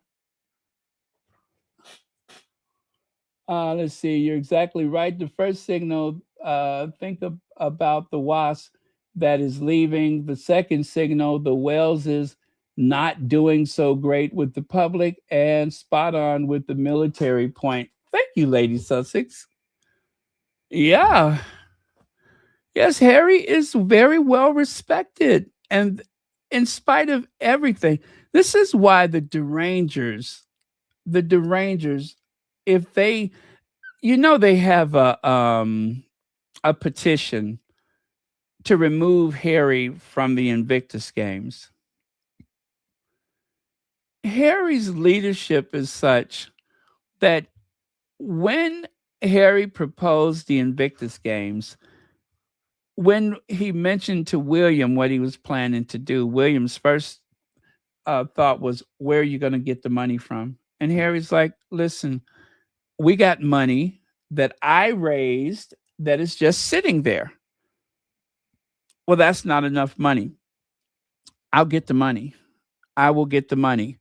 And he brought the money. That's why that person with Sentabale, that's why she didn't want to let him go.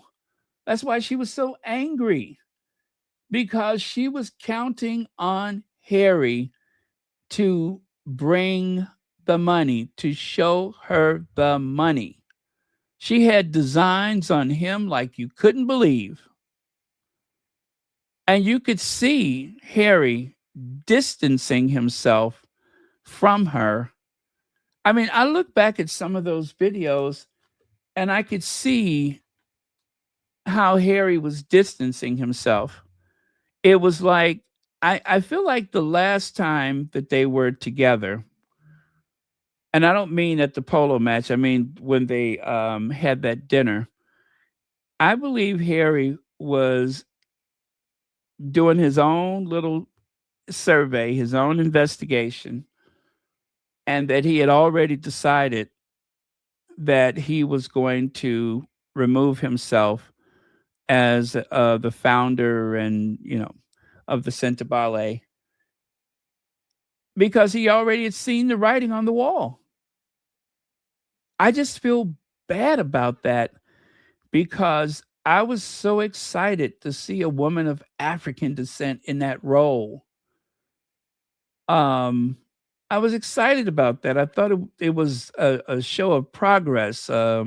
Someone from the continent, and she has turned out to be such a disappointment.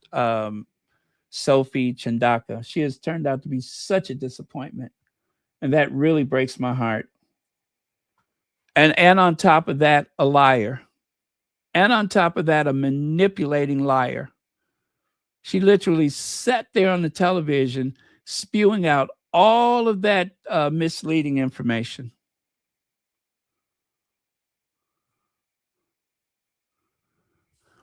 Harry and Meghan's decision for their kids to know the UK heritage. They are stronger place. Kids are older. They are in a stronger place. Kids are older, and they have the Spencer family there. Harry and Meghan will split their time in the UK and US, their original plan. Hear, hear. I agree with that. I agree. That was their original plan. That is the way they wanted it. And as for the half in, half out, I don't know that they are so looking forward to it. I'm pretty sure that if they ask him, that he will rise to the occasion. I don't know how much Meghan would be willing to get involved.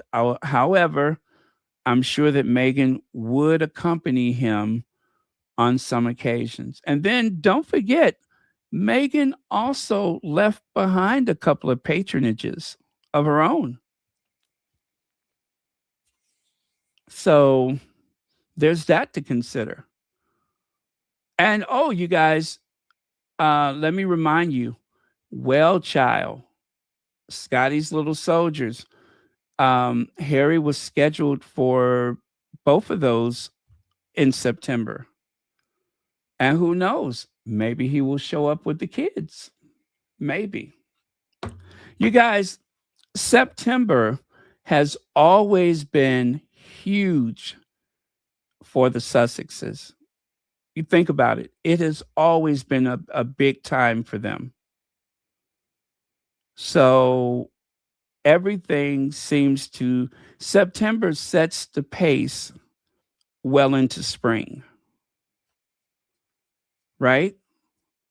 So whatever is going to happen next month, that is going to set the pace well into the spring. I do believe Harry is going to be in New York in September because they have Travelers is doing something. So there is a possibility, not for certain, but there is a possibility that Harry will be in New York next month. And then the whole family will be in the UK in September. So I believe that they also have a couple of tours coming up. I do believe that they're going to have a couple of tours coming up. But you guys watch this space. It's going to be a very busy period for them. And then because they are there, I'm pretty sure that they're going to get a lot of invitations.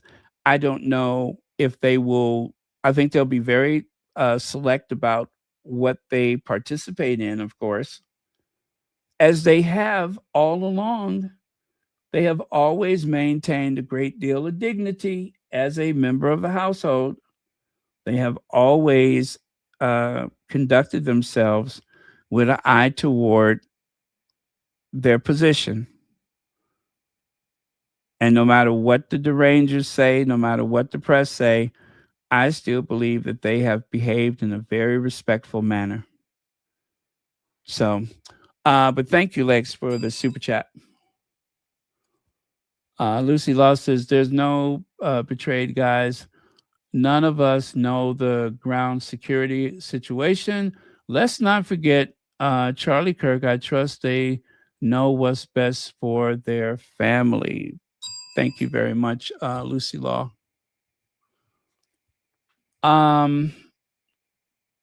Yeah, you know, I don't trust that family. Let me just say this. I do not trust Harry's family.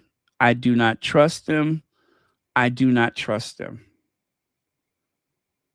But in spite of my personal feelings about them, I'm not going to declare that this is a bad decision based on how I feel, because it's how they feel that matters the most. It's their future that they're trying to shape. And I'm entitled to an opinion, but I don't determine the direction that they take. But whatever it is, I'm going to defend it like hell. That's for sure. Let's see. Margarita Maxwell says, when people lie about you, live your life in such a way that no one will believe the lie. Harry and Meghan did just that, and they silenced their enemies. They prove that success is not defined by an institution. Well, thank you so much for that. They are proof that success is not defined by an institution. Yeah, like I said, they have been very successful with their foreign tours.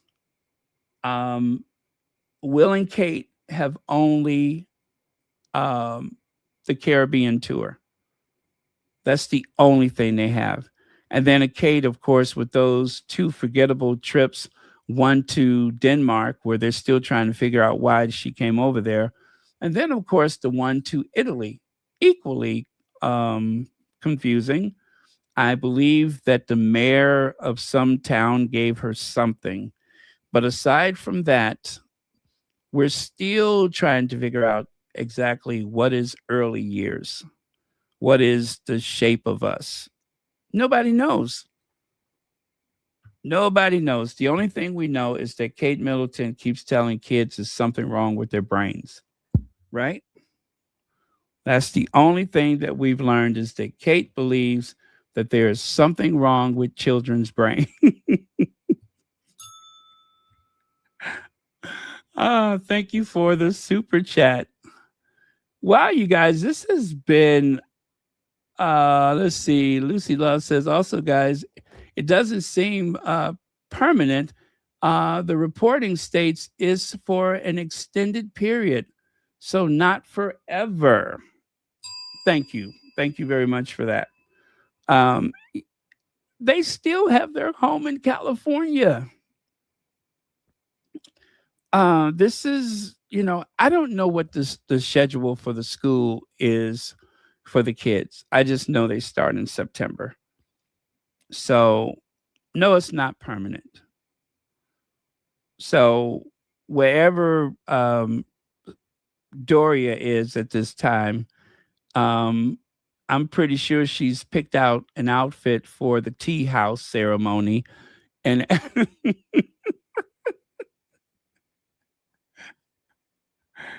I'm pretty sure she's decided how she's going to spend her days should she find herself alone at the stately palatial Montecito Manor, missing her grandkids, of course, right? Missing her grandkids, whatever the situation. But thank you so much for the super chat. Okay, let me see here.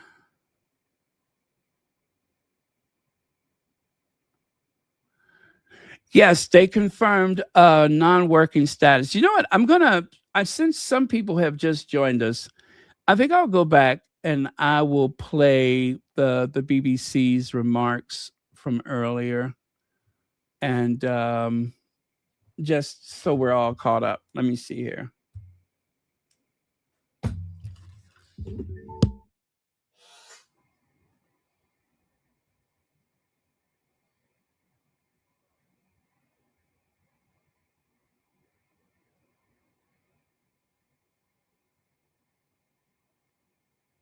A huge surprise, Rita. The Daily Telegraph reporting that the Duke and Duchess of Sussex, that their two children, Archie and Lilibet, will be moving back to the UK in the weeks ahead. In the past few minutes, I've spoken to a spokesperson for Harry and Meghan who has confirmed that this will be happening, that the children, Archie and Lilibet, are going to be enrolled or have been enrolled in a UK school, which means they are likely to start the new term in the second week of September. So we're likely to see the family back here literally in the weeks ahead. We understand, and the Telegraph are reporting, that they will move to a home outside of London. It won't be a royal residence of any kind. The move back to the UK won't change their status in any way. They will remain non-working members of the royal family, but they clearly feel, rather surprisingly, that at this stage of their lives, they would like to return to the UK, move away from the life that they had built in America, and have their children, importantly, educated here in the UK. Daniela, thank you. Daniela Rolfe there. Yes, it's a huge surprise, Rita. The Daily Telegraph reporting that How is it they have so many articles cranking out? Good God, there's just like one after the other.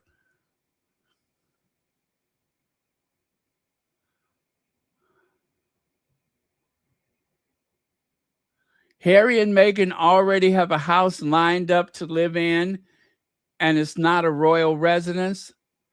Well, no shit, Sherlock. I cannot believe that they're not living in a.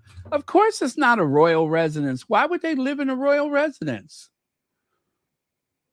They didn't want them to have a house when they should have had a house. Why would they give? You know what I'm saying? You didn't want them to have a house when they should have received a house. So just because they're coming back, why would they suddenly have a house? And of course, they will never go back to Frogmore. That is off the table because Willie and Kitty are there. So there's no doing Frogmore. That's too close for comfort. But yeah, of course they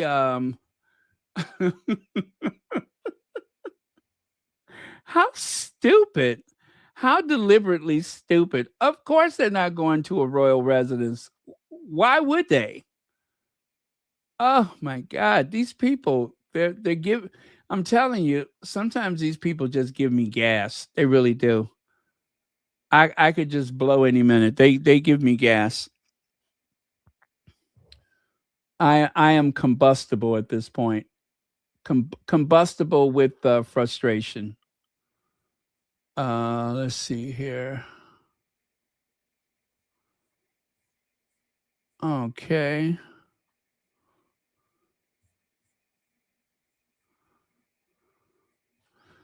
Okay, I'm gonna take a look on the interweb, on the and see what's coming over the wire.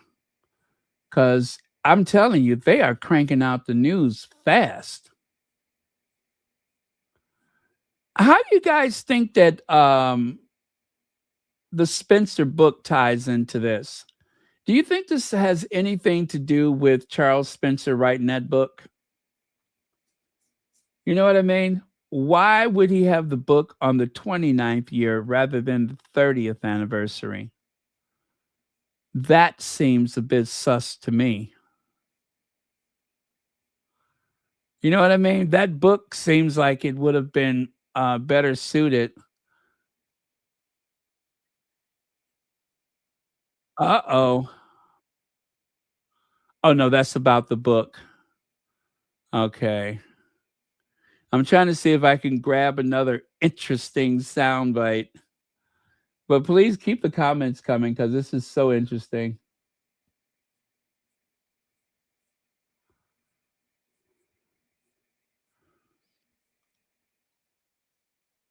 Okay.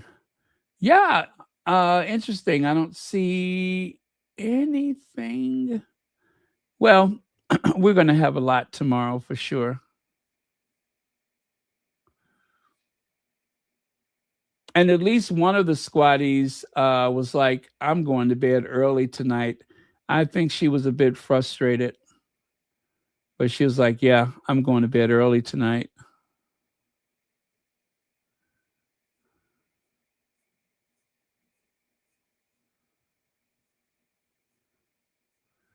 And yeah, I mean, guys, I know some of you guys are not feeling this, but trust the process. It's going to be okay. I believe it's going to be okay anyway. But that's me. I'm always optimistic like that. At least I try to be.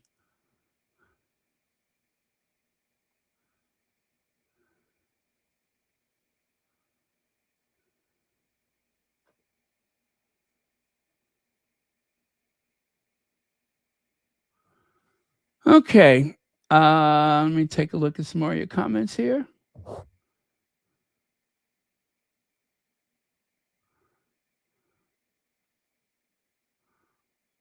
Let's see. British education. William said no war in Europe. I guess the universities never learn about World War I and II. Kate can barely read.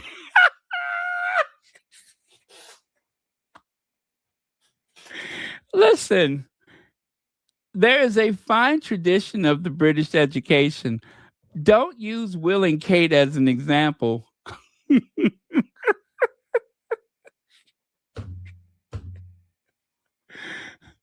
There is nothing wrong with the British educational system.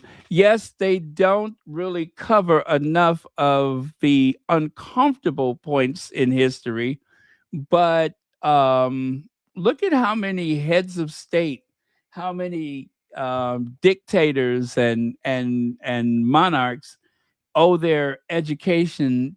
Oh yeah, I see what you mean. Okay, all right, yeah, I see what you mean.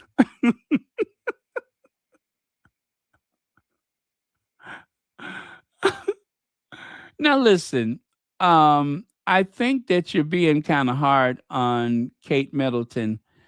And just to be fair, we're going to reach out to Kensington Palace for comment, okay? Well, obviously it'd be, I would love to have met her. And she's obviously, she's an inspirational woman to look up to. Obviously to this day and, going forward and things, it is, it's a wonderful family. The members who I've met have achieved a lot and, very inspirational. So, yeah, I do. You see what I mean? Now, the ability that she has to stretch out a point like that. There's not many people who can drag out some sentences like that. I mean, drag them out and just walk all over them. But she did. How many people are able to make a mockery of the Queen's English? Well, she did. So, but what we hear, what sounds like a bunch of gibberish to us, that is actually the very highbrow, well-born, aristocratic tone that you just don't hear as much nowadays, thank God.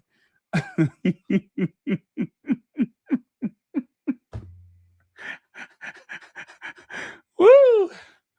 But that's what you call top drawer.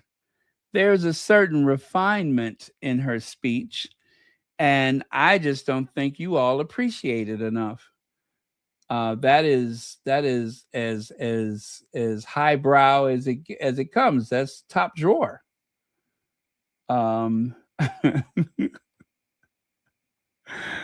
Oh, okay. Charles III and Camilla have been pulling the C card for positive press, and it isn't working.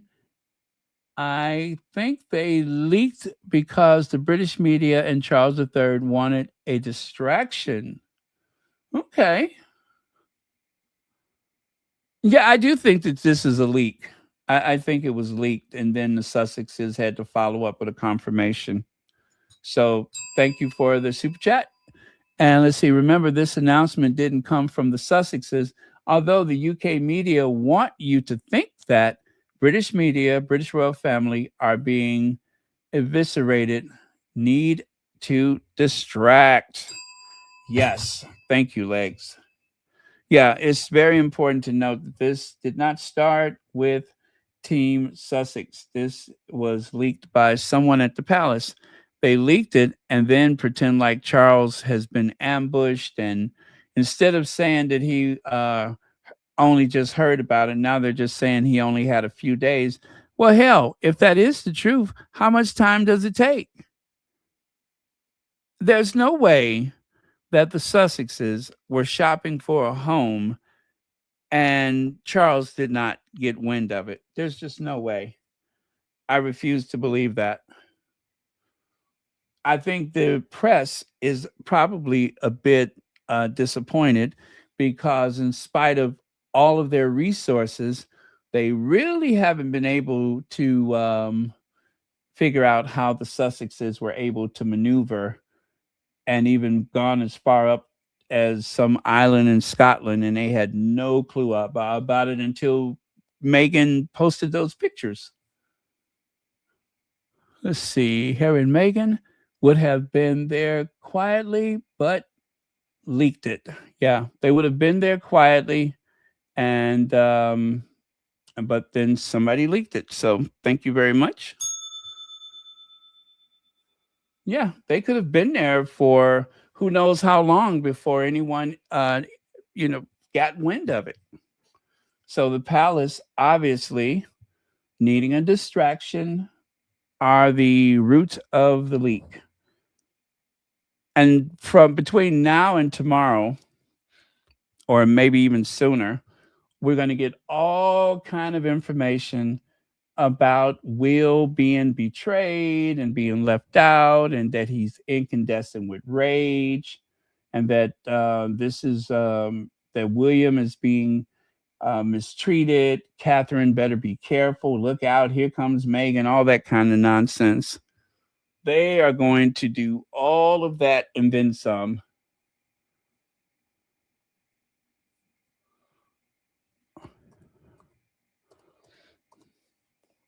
I am feeling very messy tonight, though. I really am.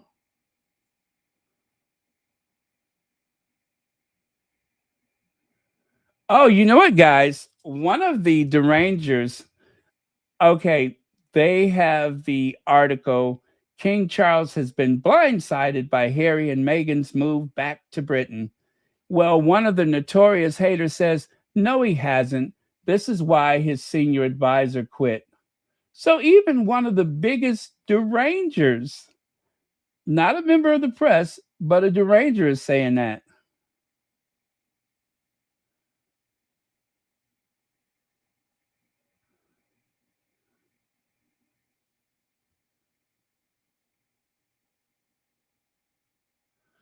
Oh, and listen to this one. Do you think it's a coincidence that Camilla Parker Bowles talked about King Charles' cancer? This is to soften the fact that he is behind bringing Prince Harry back. You know what? I do not like this person, but that is something to think about. That is something to think about.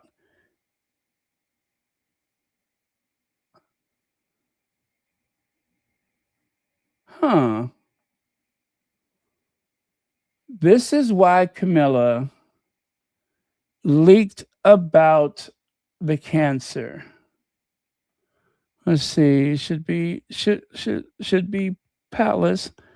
British media, British royal family leaked it. Oh, okay. Thank you. So it should be British media, British royal family leaked it. Gotcha.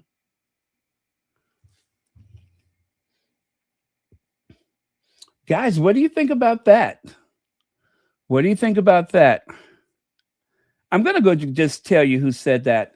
That Paula person, she's the one who said, do you think it's a coincidence? She's also the one who said the Home Secretary, according to Ravek, cannot decide in these matters. She said that's why the advisor quit.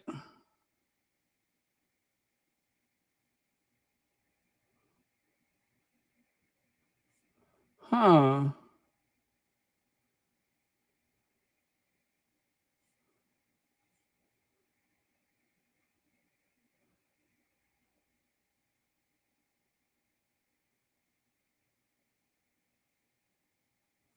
Oh, she's also saying that King Charles needs to abdicate. She doesn't like King Charles.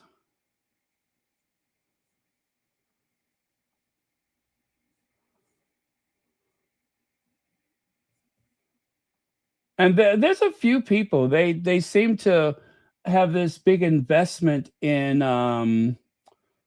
Will and Kate, but they are just not up to task. They're just not up to task. They're not fit.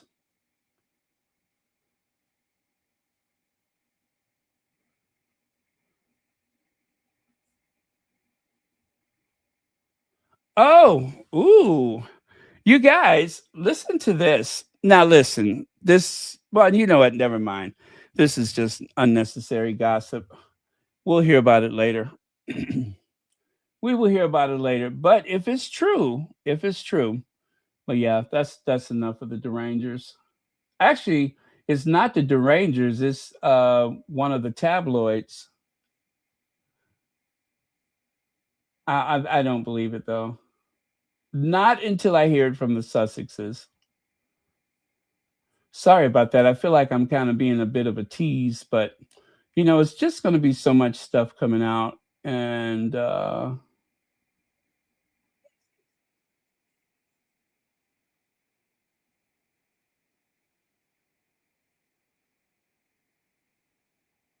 okay. Woo! This is a big night, isn't it? Lord. Oh, what did I just miss, you guys? What did I just miss here? They need to distract from Jason Arday. They don't want people to have sympathy for Meghan and the abuse they give her daily. They are hoping it overshadows Jason. Gotcha. Thank you for that. I recall that when the George Floyd thing happened,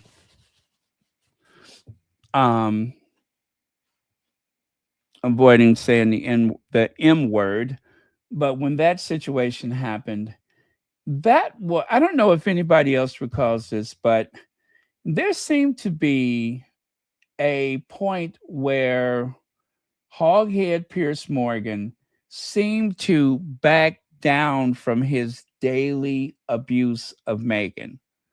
And he said in so many words that he was going to reconsider certain things. Now, that was short lived. That was short lived. But it was like the following day after that George Floyd thing blew up that Pierce Morgan seemed to backpedal just a bit. And I can't remember the exact words, but I do know that his disposition had softened for like a day or two. But when it became clear that he could go back to his usual character assassination, he went right back into he took a big leap and went right back to the same vitriol. Does anybody else remember that? Because I remember it clearly. It seemed as though he had a moment of clarity when he wasn't sure that he could continue to be so abusive. Ooh, Christmas came early for the media. But yes, I think they are on to something with the King Charles support idea. We are getting closer. Might solve the puzzle before the show ends. I like the way you say that. I like the way you say that. What? What? Just, oh, you just heard the news just now. Oh, look at me. I'm like, what? What?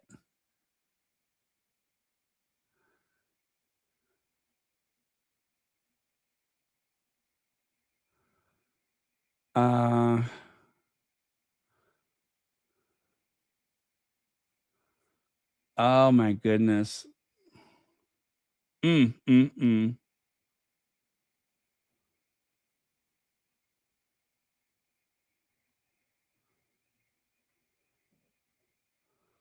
You think so? Today they say they're moving back. Huge headline. Tomorrow they will post a retractment. Another huge headline.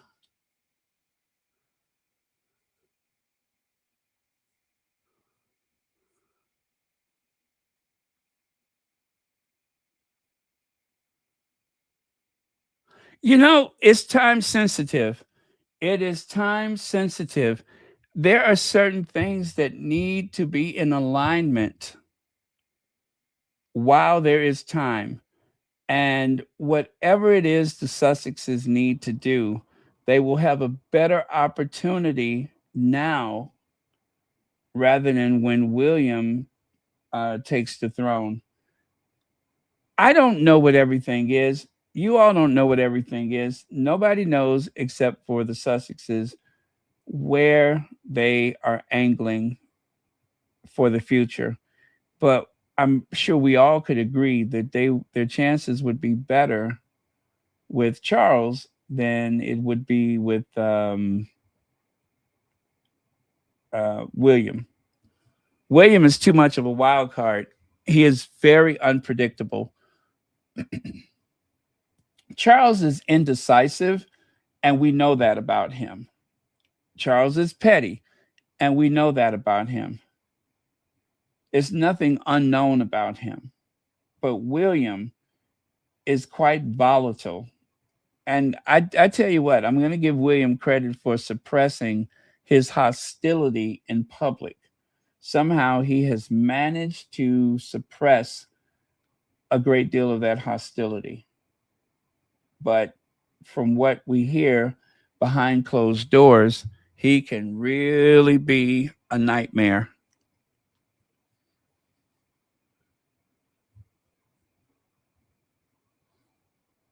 Which is not unusual for members of the royal family.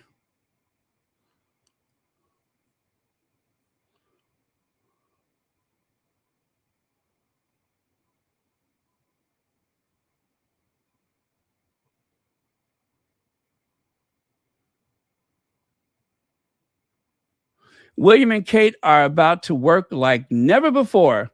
I use the term work loosely, though. Hell, Kate might even manage to outwork,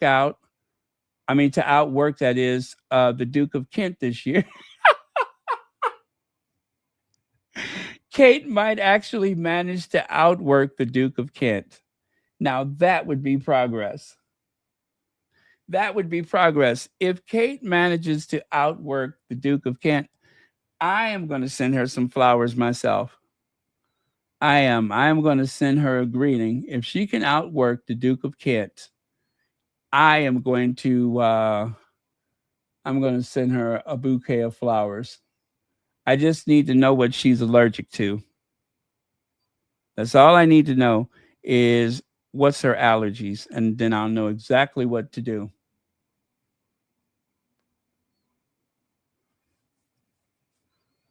Let's see here. What do they call that? Engagements, right?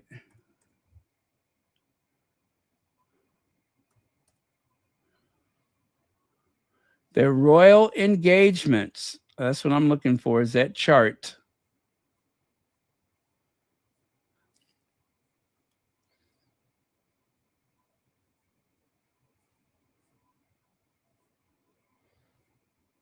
Always fun to look at.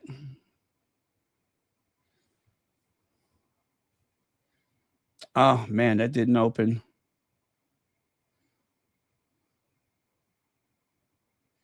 Wait, give me just a second here, you guys.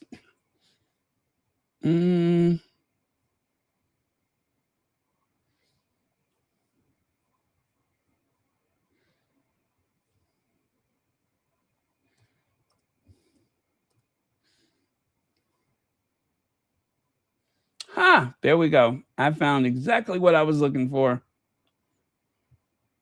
See there? There's the Duke of Kent with 77 engagements in 2025. And then there's Kate with 68. Compared to Charles, who's had 533, outpacing even Princess Anne.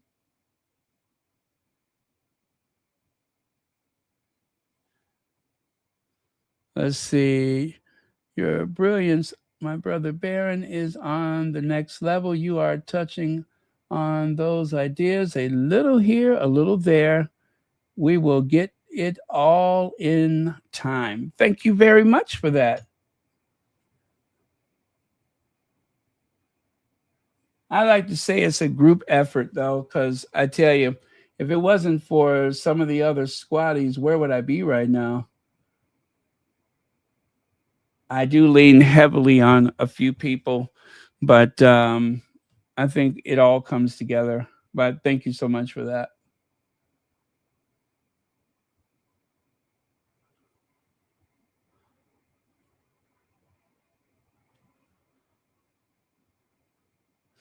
Let's see. 6 years after that M word that I don't like, royals moved back from US to raise kids in UK.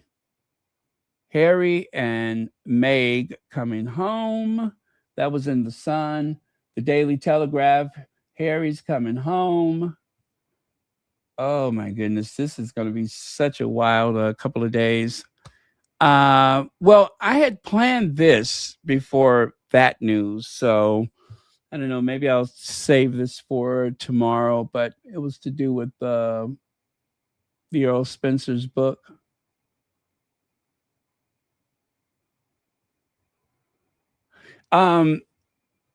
Charles is very hurt and embarrassed. He says, today, for the third time, a paper has been forced by law to apologize for lying about me, depriving Diana of a home. The guilty journalist, this time Janice Turner, aka Victoria Peckham of the Times, Yellow Journalism.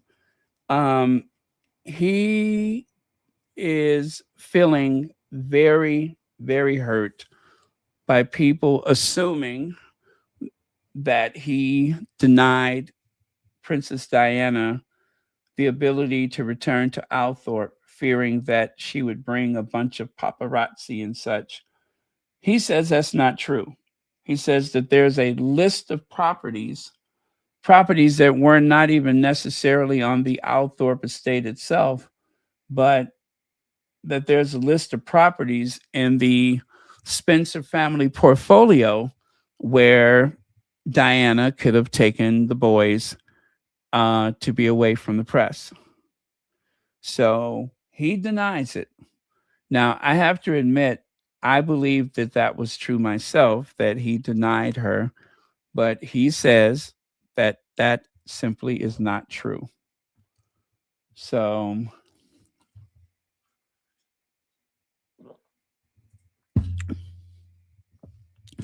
as far as he's concerned, whoever wrote that made an assumption and did not have the complete story. I hope for his sake, and I hope for his conscience, that that is true, because I would hate to believe that Diana was struggling with the paparazzi and that he refused to allow her back to the Althorpe estate. So I don't know enough to say for sure that he was in the wrong, but according to him, that there's no merit to that story, that he would have gladly have taken his sister in. So I don't know. What do you guys believe?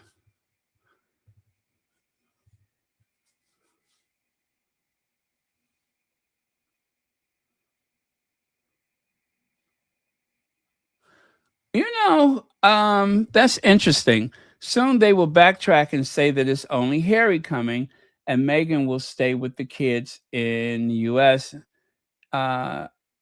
Exaggerate a story to get people talking and then correct it later.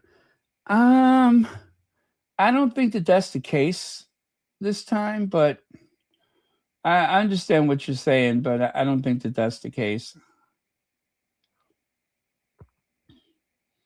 I could not, I mean, because otherwise, the only thing that would make sense to me is the kids' education. Other than that, why would they set up another household? That would be expensive for no reason.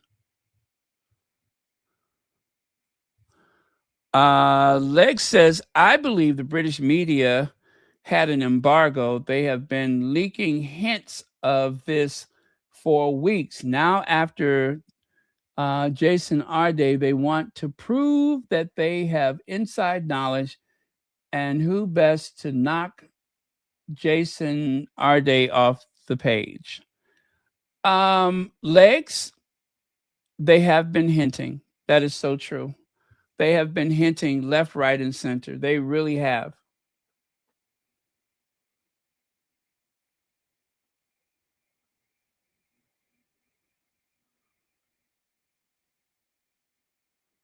Yeah, they have been dropping a lot of crumbs.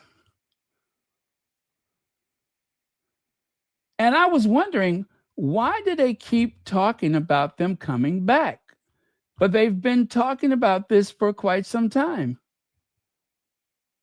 And I guess it really matters who was doing the talking, because not everybody is in the know, but they have been talking about it a lot. And you know what? Listen, there's only one person in that household that could wield that much authority, and that would be Charles. Charles would have had to have been in on it. I believe he's the only person that the tabloids would listen to. Maybe William, but certainly Charles. If there was an embargo, then that would have definitely have come from Charles. I don't know who else would have been able to orchestrate that.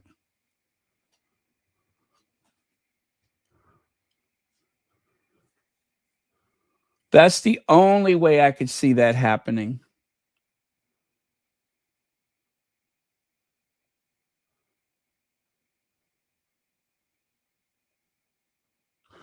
Let's see. Hello, Royal Sussex family. I am surprised, but not. I always thought they would come back when the children are older. This new book may really sink the royal family. You're talking about Charles Spencer's book. You know what, guys? That okay. Okay, let's do a reset then. Let's do a reset. What if that is the angle? What if it is about the Spencer book? Because so far, I don't know what's in it. But what if it is the Spencer book that is causing this? I'm pretty sure that anyone in the royal family who wanted to read it in advance could have certainly have secured a copy. But what if that is the case? What if it's to do with a combination of things? The book, the professor, and something else.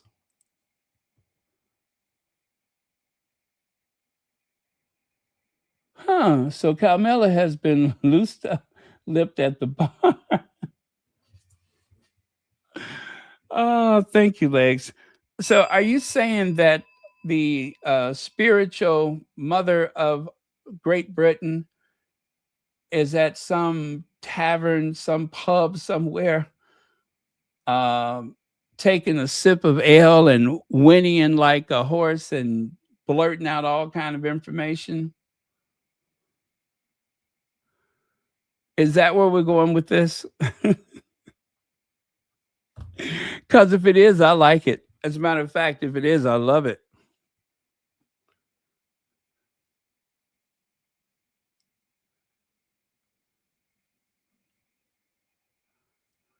Oh, well, did he now? You know what? Let me see if I can find that, and then maybe we'll take a listen to it together. I want to say that I heard it, but I don't recall. Ah. Well, it is true that they it does seem that they have been dropping hints here, there, and everywhere.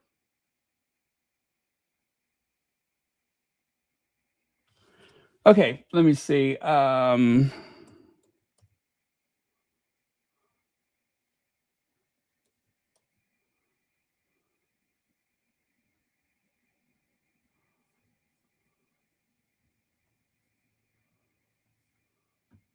Okay, Professor, what's his face? Tim Wilson. And you say Saturday. Okay. So that would have been a video, and that would have been Saturday.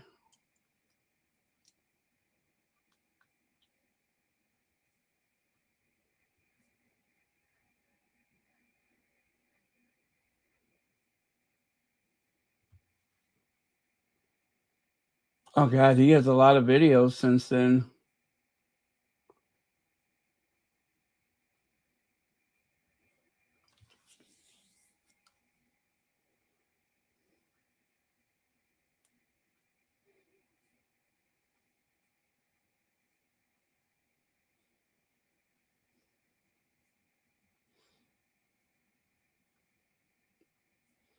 Okay, I'm not seeing it.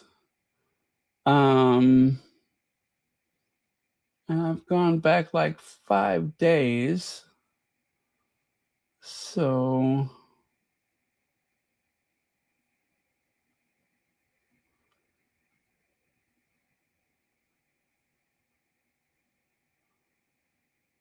huh.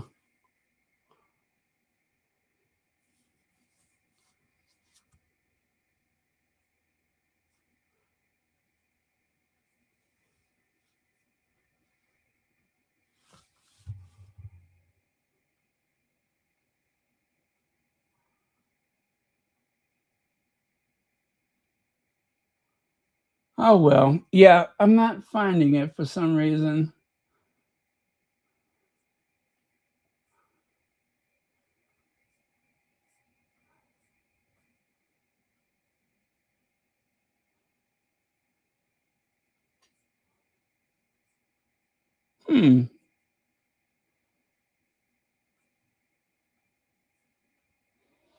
But yeah, to your point though, they have been dropping a lot of hints.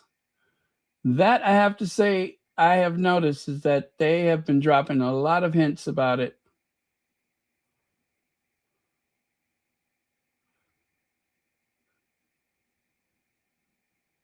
So I wonder how long the embargo was in place. Oh, I see it. It says 2 days ago. It's 2 days ago.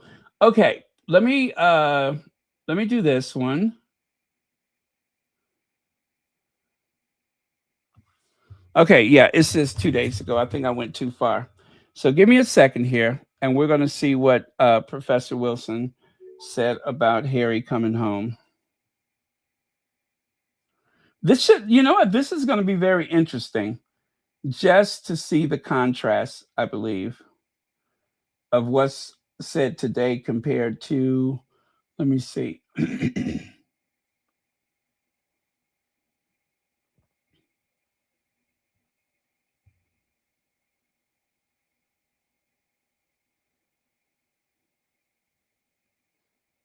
Okay, wait for it, you guys.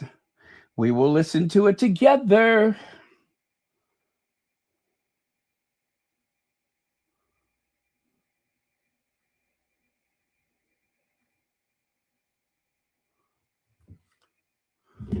Which, of course, is one of my favorite things to do. Oh, Lord. I just, okay, sorry about that. View channel, go to videos.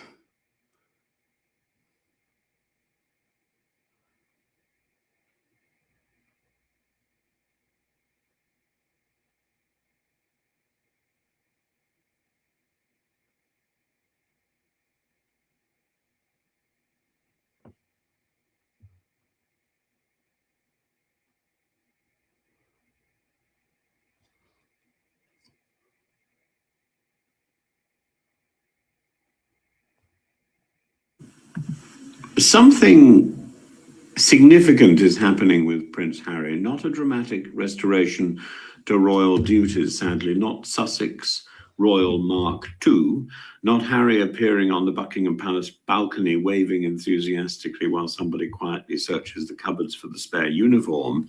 Something subtler is happening. Harry appears to be rebuilding a relationship with Britain, and that must be something to celebrate. The Times reports that the Duke of Sussex wants to return to the United Kingdom every few months, following what appears to have been a remarkably successful family visit in July.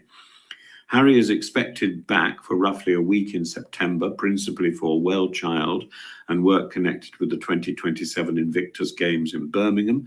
Meghan, Archie and Lilibet are not yet confirmed for that visit. This matters because Harry's previous visits to Britain tended to resemble raids conducted under conditions of extreme urgency: fly in, court appearance, charity engagement, brief family meeting, fly out. Newspapers spend 48 hours discussing security arrangements, accommodation, who spoke to whom, and whether somebody had been offered a cup of tea at Clarence House. Now the language is different. A source close to Harry told the Times that the existing template for visits had worked well, and said Harry wanted more of a foothold in Britain with more trips back and less courtroom drama.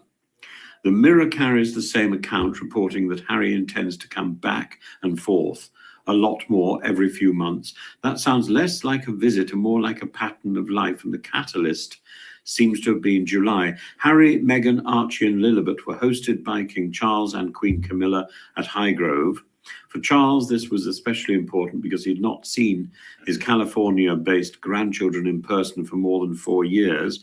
Metro reports that the whole family was hosted at Highgrove during the July visit. The Times describes the occasion as private and says Harry emerged from the reunion feeling buoyed and energized. And that strikes me as the most important part of the story. For years, Harry's relationship with Britain has become has been entangled with litigation, security disputes, royal quarrels, memoirs, interviews, and competing briefings from anonymous people who were always mysteriously close to somebody. In fact, even after the meeting at Highgrove, there seems to have been a few people reporting what actually happened, what Meghan actually said, what Camilla said. And none of that is true, of course. Families do not normally repair themselves through constitutional statements. They repair themselves through repeated contact. And a grandfather sees his grandchildren, a son sees his father, somebody stays for lunch rather than issuing a communique, then perhaps they meet again. Harry's reported intention to return every few months therefore makes reconciliation more plausible because frequency changes relationships. One intensely scrutinized meeting carries enormous emotional weight. 6 relatively ordinary meetings begin to create normality. And there's also a second reason for Harry's return, and this one is entirely practical. Invictus. The 2027 Invictus Games takes place in Birmingham, returning Harry's most successful international project to Britain. Harry was already in Birmingham this July for the one-year countdown. This means increasing numbers of meetings, appearances, organisational discussions and promotional events as the Games approach. The reporting says precisely this. His British visits will become more frequent, particularly because he wants Birmingham 2027 to succeed. Invictus also gives Harry something which royal reconciliation alone does not provide, an independent British role. He doesn't need to become a working royal again. Indeed, the distinction is important. The late Queen's settlement after Harry and Meghan withdrew from royal duties rejected the idea of being simultaneously half inside and half outside the official working monarchy. Reporting last year indicated Charles continued to support that principle, but Harry doesn't need a palace office to have a substantial presence in Britain. He has Invictus, he has Wellchild, he has the Halo Trust, he has Scottish Little Soldiers. These organisations allow him to perform public service without reopening the constitutional argument about royal duties. Wellchild is particularly revealing. Harry has supported the charity for almost 2 decades. In February, Wellchild described him as its patron of 18 years. In July, he visited Birmingham Children's Hospital and met seriously ill children and families supported by Wellchild's specialist programs. The charity now has more than 50 specialist children's nurses operating across the UK. This is not some newly invented Sussex initiative designed for Instagram. There is institutional continuity here. Harry attended the Wellchild Awards 15 times by September 2025. His expected September visit this year therefore represents something almost mundane, and mundanity might be exactly what he needs. Because the third part of this story concerns Britain itself. Harry has lived in California for 6 years. His children are growing up there. Archie is 7, Lilibet is 5, yet their father is still the son of a British king, grandson of the late Queen Elizabeth II and Diana, and the brother of the future king. And Britain is not simply somewhere Harry used to work. It is home territory and memory territory together. The July visit included a trip to the Spencer family estate where Diana, his mother, is buried. Photographs subsequently shared by Meghan showed Harry and the children in the grounds, and reports suggest the family visited Diana's burial place. Think about that. Think about what this means for Archie and Lilibet. Highgrove connects them with their grandfather. Althorp connects them with the grandmother they never knew. Invictus connects them with their father's adult public life. Regular visits would slowly turn Britain from an abstract component of their identity into somewhere physically familiar. There are still enormous unresolved problems. Harry's security arrangements remain contentious, and I think wrongly so. His relationship with Prince William appears unrepaired and needs sorting out. Meghan's willingness to spend substantial periods in Britain is uncertain, nor should anyone confuse more frequent visits with the restoration of Harry as a working royal. And we should also remain cautious about the reporting itself. The phrase every few months comes from a source close to Harry rather than a formal announcement from Harry or Buckingham Palace. What appears firmly established is a September visit associated with Wellchild and Invictus, and the broader pattern is reported in tension rather than published schedule. Metro likewise describes him as hoping to return as often as every few months, but something has changed. For several years, Prince Harry's British story seemed dominated by departure from royal duties, from Frogmore Cottage, from departure to California, departure after court hearings.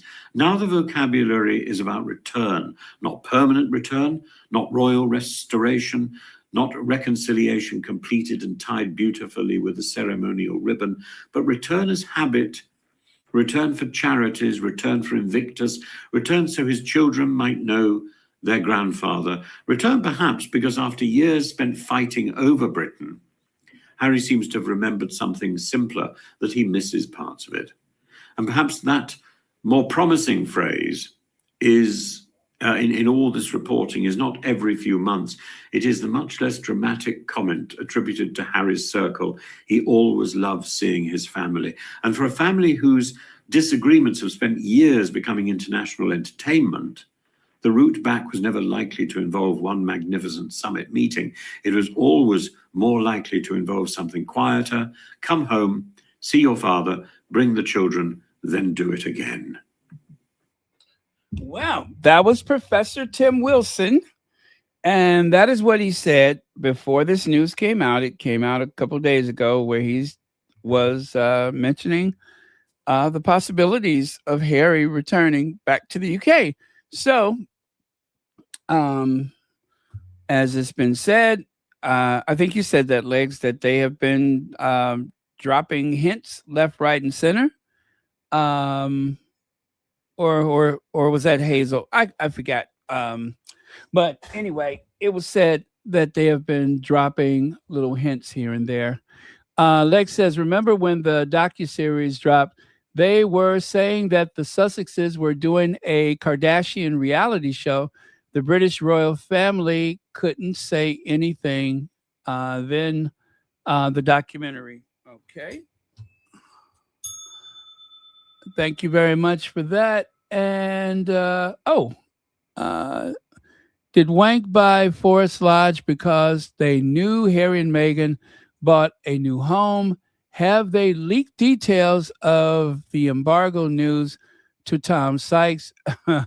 Need to have a home better. Okay, gotcha. Thank you very much, Legs. I just want to know how long the embargo was and who requested the embargo. Surely it would have had to come from the palace. When the embargo came from the Sussexes for the Australia trip, we already know who leaked that. And it didn't seem to matter to them that there was a request for an embargo. But this one, obviously, it matters who requested the embargo because it seems to have held, well, I don't know if they violated it just today or if it, but it seemed like it held for some time. Ooh, this is getting juicy. This is getting juicy. I'm very messy, and I'm enjoying the idea of the Kensington Palace anguish. Them getting all out of joint because of it.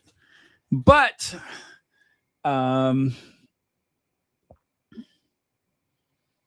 it really shows that there's a lack of confidence where William is concerned. I don't think William would ever have enough intelligence to realize that, but it's because people have so little confidence in him that they are hoping to get the Sussexes back over there.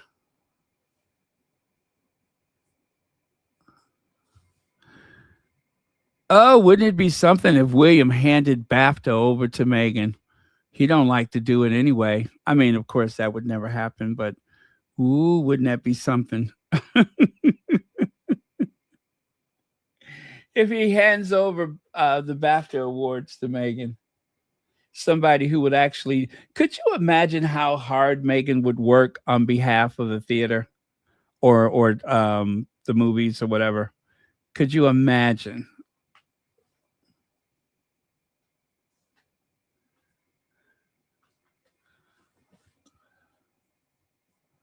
Okay. All right, you guys. I think let me take a look and see what have I left out, because I had some other stuff, but I'm not sure. Let me see. We talked about Charles. We haven't really talked about the book, but we're kind of wondering what's in it. Meghan and the Quiet Art of Not Being Broken. That was an article from J.P. Canabo. I was going to share that, but I tell you what, I'm going to just give you guys the link for it.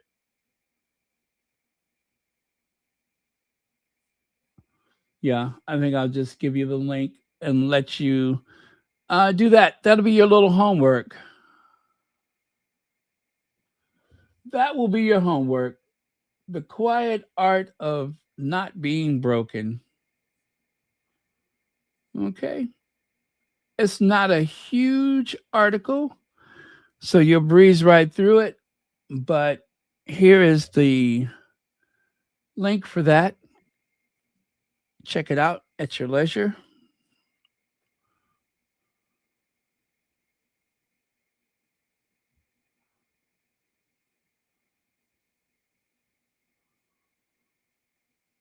Okay. So I'm going to pin that for your convenience. Oh, wait. Did I do it? No. Okay. So there, I've pinned it for you. So that will be your homework. Andrews, Prince Harry has looked angry, stressed, and Emily Andrews. We'll do that tomorrow. Oh, I'm sorry. Trigger warning, you guys. Trigger warning. That is the monster right there. Nathan Kopnas, the man at the center of the Arday plagiarism row, was dismissed for views on race. The Cambridge academic received numerous complaints from students who alleged that he was endorsing the logic of eugenics.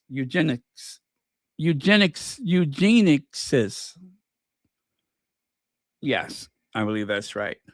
But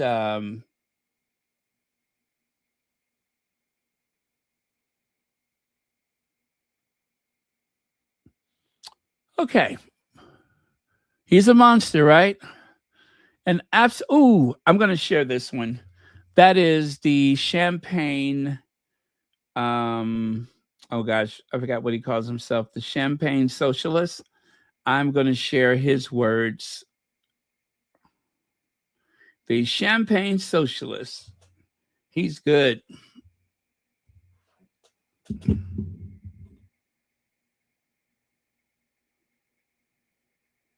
To learn that the person who started the witch hunt against Jason Arday is a eugenicist, and the British political media class happily went along with his claims about Jason. No, I doubt it will shock any of you, but if it does, please pay attention. This is Nathan Kopnas. He is an American academic who held a fellowship at the University of Cambridge at Emmanuel College. Now, in February 2024, Kopnas wrote a blog post defending hereditarianism and advocating for what he described as race realism. He argued that in a meritocratic system, black people would disappear from almost all high-profile positions outside of sports and entertainment, and Harvard faculty would be recruited from the best of the best students, which means that the number of black professors would approach 0%. After these comments were made public, Cambridge University decided not to renew his fellowship, and he was fired by Emmanuel College. He is now at Universiteit Gent in Belgium. Now, have a listen to what Kopnas said about his own aspirations for the future. I have the job currently, and I'm still waiting for the revolution to happen, and then I'll get another job. After the revolution, I'll be the head of the Department of Eugenics and Race Science at Harvard. Yeah, that's rather concerning, isn't it? What is it about eugenicists always looking like this? Like, they've very much got a look to them, haven't they? Like, yeah, go on, buddy. Tell us who the master race is. Piss off. Now, various media outlets have had Kofnas on to discuss his claims about Jason Arday and also published articles referencing his claims about Jason Arday. Of all the articles that have been published, very few of them reference Kofnas's views on black academics. Now, surely any journalist worth their salt who was interviewing this guy or writing an article about his claims would have seen that in their prior research and felt that that was something that needed to be brought up. Because how is that not seen as a conflict of interest? This guy used to work for Cambridge University, who was let go because of his views on black academics, who has now gone after a black Cambridge professor. Surely people can see what is going on here. The British political media class should have highlighted this, but no, instead they have happily joined in on the pile-on against Jason, and now we are here. What baffles me is that in the UK, kids who sit GCSE history in year 11 are expected to be able to question and analyse the reliability and validity of a source. Now, if that is what we expect from children aged between 15 to 16 years old, then surely we should expect a same standard, if not a higher standard, from members of the British political media class when it comes to the sources that they use for their commentary. Questions need to be asked and answers need to be given. Isn't he good? That's the champagne socialist. You can find him on TikTok. He's very outspoken. Such a bright young man. Oh my God, that Nathan Kosnak, whatever his name is, Kosnas. He looks like an alien. What a horrible looking creature. Look at him. That looks like a mugshot. Horrible. Andrew snubs King Charles because Charles invited him to go to Scotland. And Andrew said, no, thank you. Prince William, we can end homelessness. Yet homelessness persists. He actually said that they have managed to help 73 people find a home.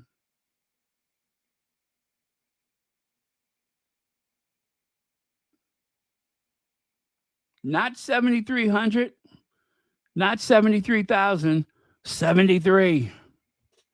And out of those 73, what did they do? Just pass on a phone number?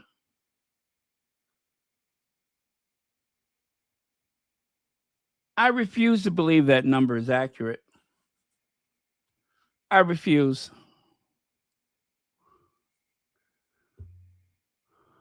William is set to assume the role as a global statesman. William pledges to make peace in the Middle East his lifelong project after a historic 5-day trip to the region. How's that working out? Isn't there a genocide happening? Has he spoke out about the genocide? Prince William is set to assume the role of global statesman, which will see him travel the world to represent Britain abroad. How's that working out?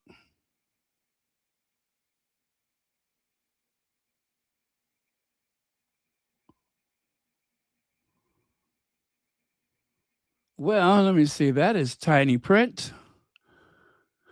The Royal wrote on front pages for the last 3 days. Glimpses of Kate and also Charles and Godzilla have no mention of global statesman Mr. I'm bringing sexy back William and his summit in New York.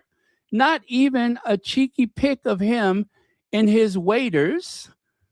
You guys remember he was in those waders, those rubber pants, boot things, trying to check the pollution in Hudson Bay, even though at the time there was raw sewage leaking into the streams and into the beaches around Britain. He ain't had time for that. He went all the way to New York so that he can investigate how much pollution was in Hudson Bay.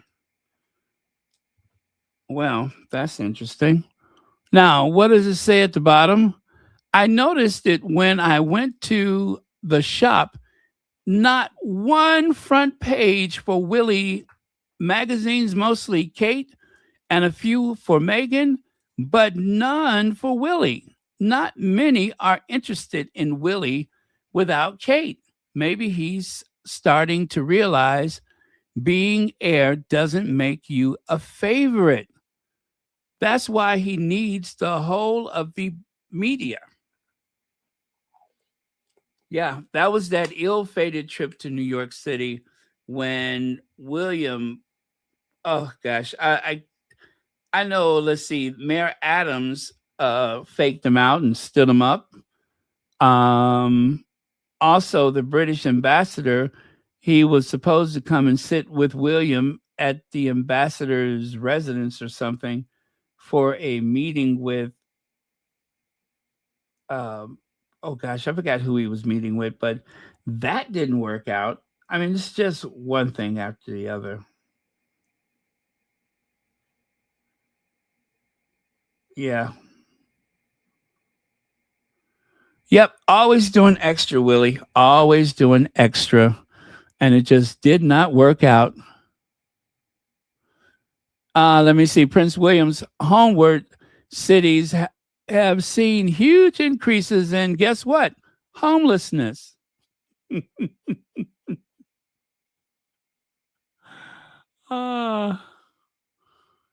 Tell us all about it, Celibici. Well, according to Celibici, in 2023, Prince William launched a small-scale project to build affordable low-income housing for homeless people or people in need. Homewards works in 6 cities, and some housing has been built or is in the process of being built. If William had simply explained Homewards in the way which I'm explaining it now, I think it would have worked out a lot better for all involved, as in describing it as a small-scale pilot program using Homewards as a model which can be modified and adjusted for scaling up. Instead, William announced Homewards as the solution to end homelessness, and William presented himself as the savior of homeless people. Now, it's blowing up in his face, and 4 out of 6 homeward cities have seen huge increases in their homeless population. So much for solving homelessness.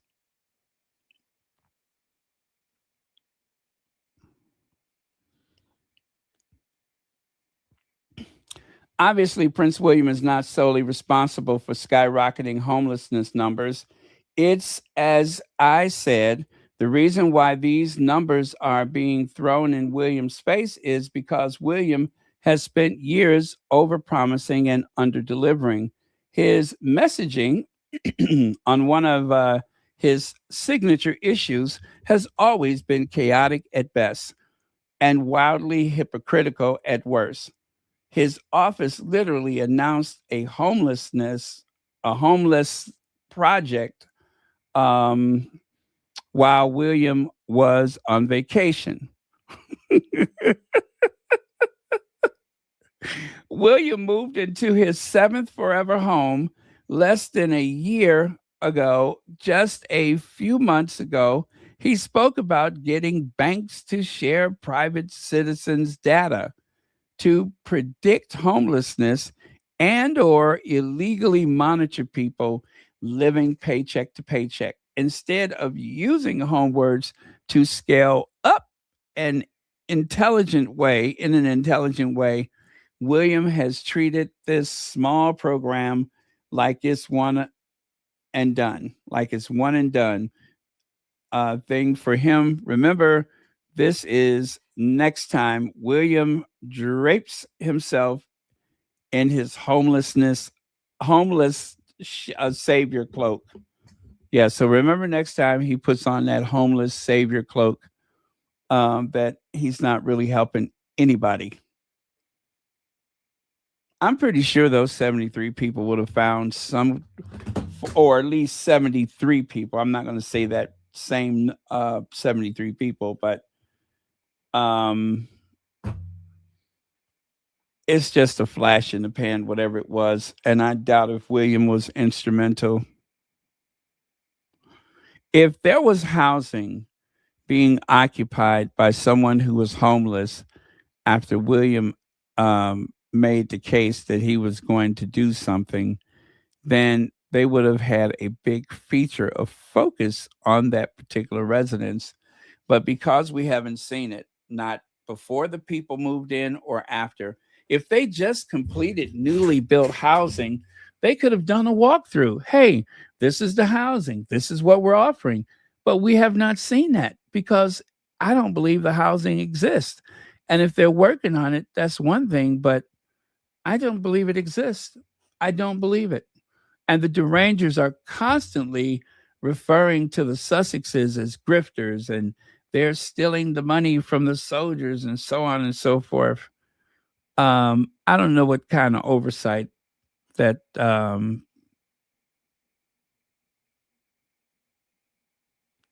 yeah, I don't believe it. Anyway, let's see here. So such sycophantic nonsense. He's not a statesman.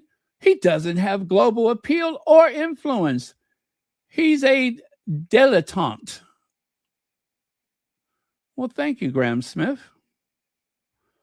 Let's see. Prince William will look to cement himself as a global statesman in his visit to U.S. aid, say, as they insist he won't be distracted by surveys showing he's the most popular public. Oh, yes. Remember they were trying to say he was the sexiest bald man in the world?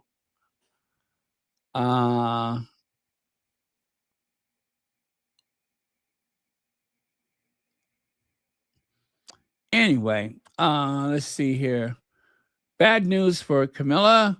Mail Online poll reveals half of Britain thinks, this is an old article, thinks Princess Diana would have been a better queen, and less than a quarter have an improved opinion of the king's wife. Really?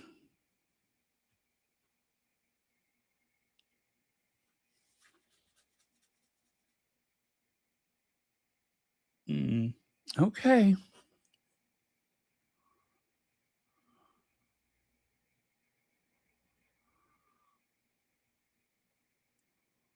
All right. Well, let me see what else to. Oh, and this, of course, is a slide of their various households, just some of them.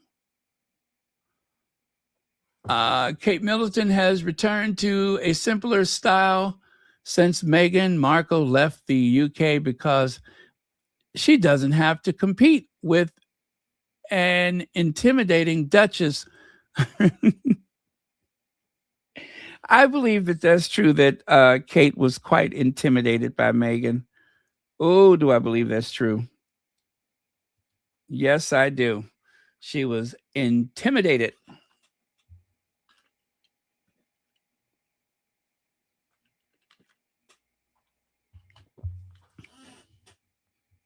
As well, she should have been.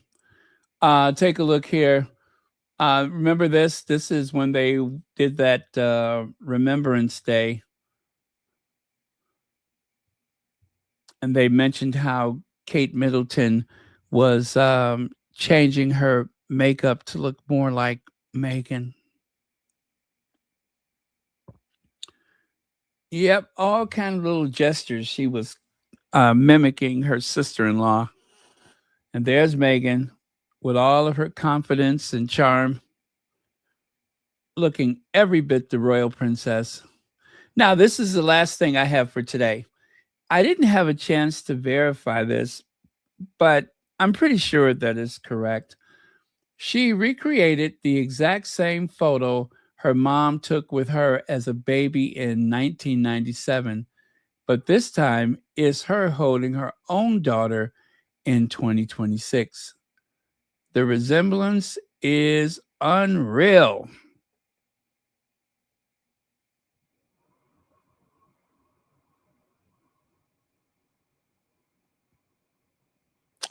Okay, well, I think we're done here, you guys. So since I was on for over almost 3.5 hours, I don't think I'm going to come back for members only tonight, although it would have been nice. But thank you all so much. And thank you, moderators, as always, for keeping this a safe space.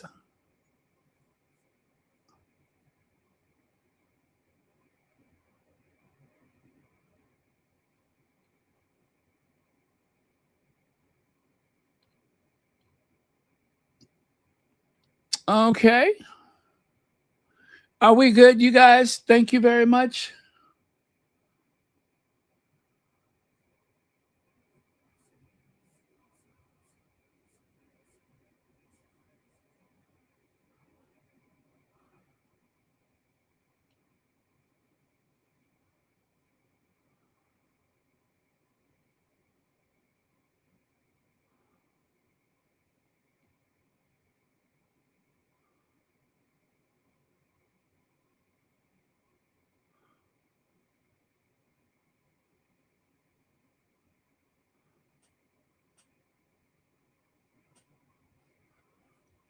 Okay.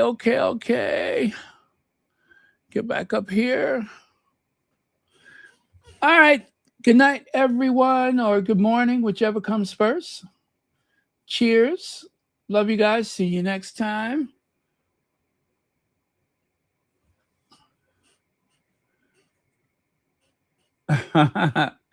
What a messy day. Messy day. Messy day. Messy day.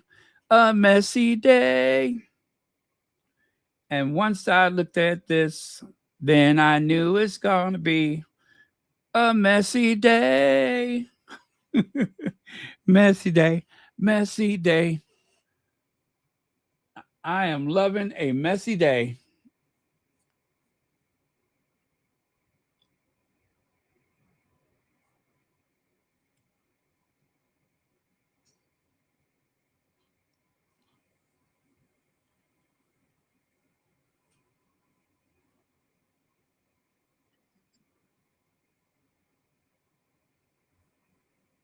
Okay. All right. Cheers, everyone. Let me see here. Any last comments?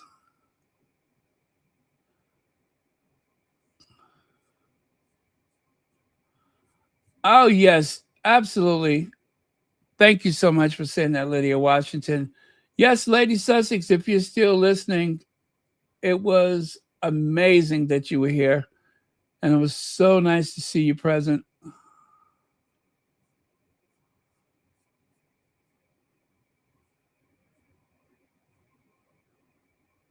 Okay.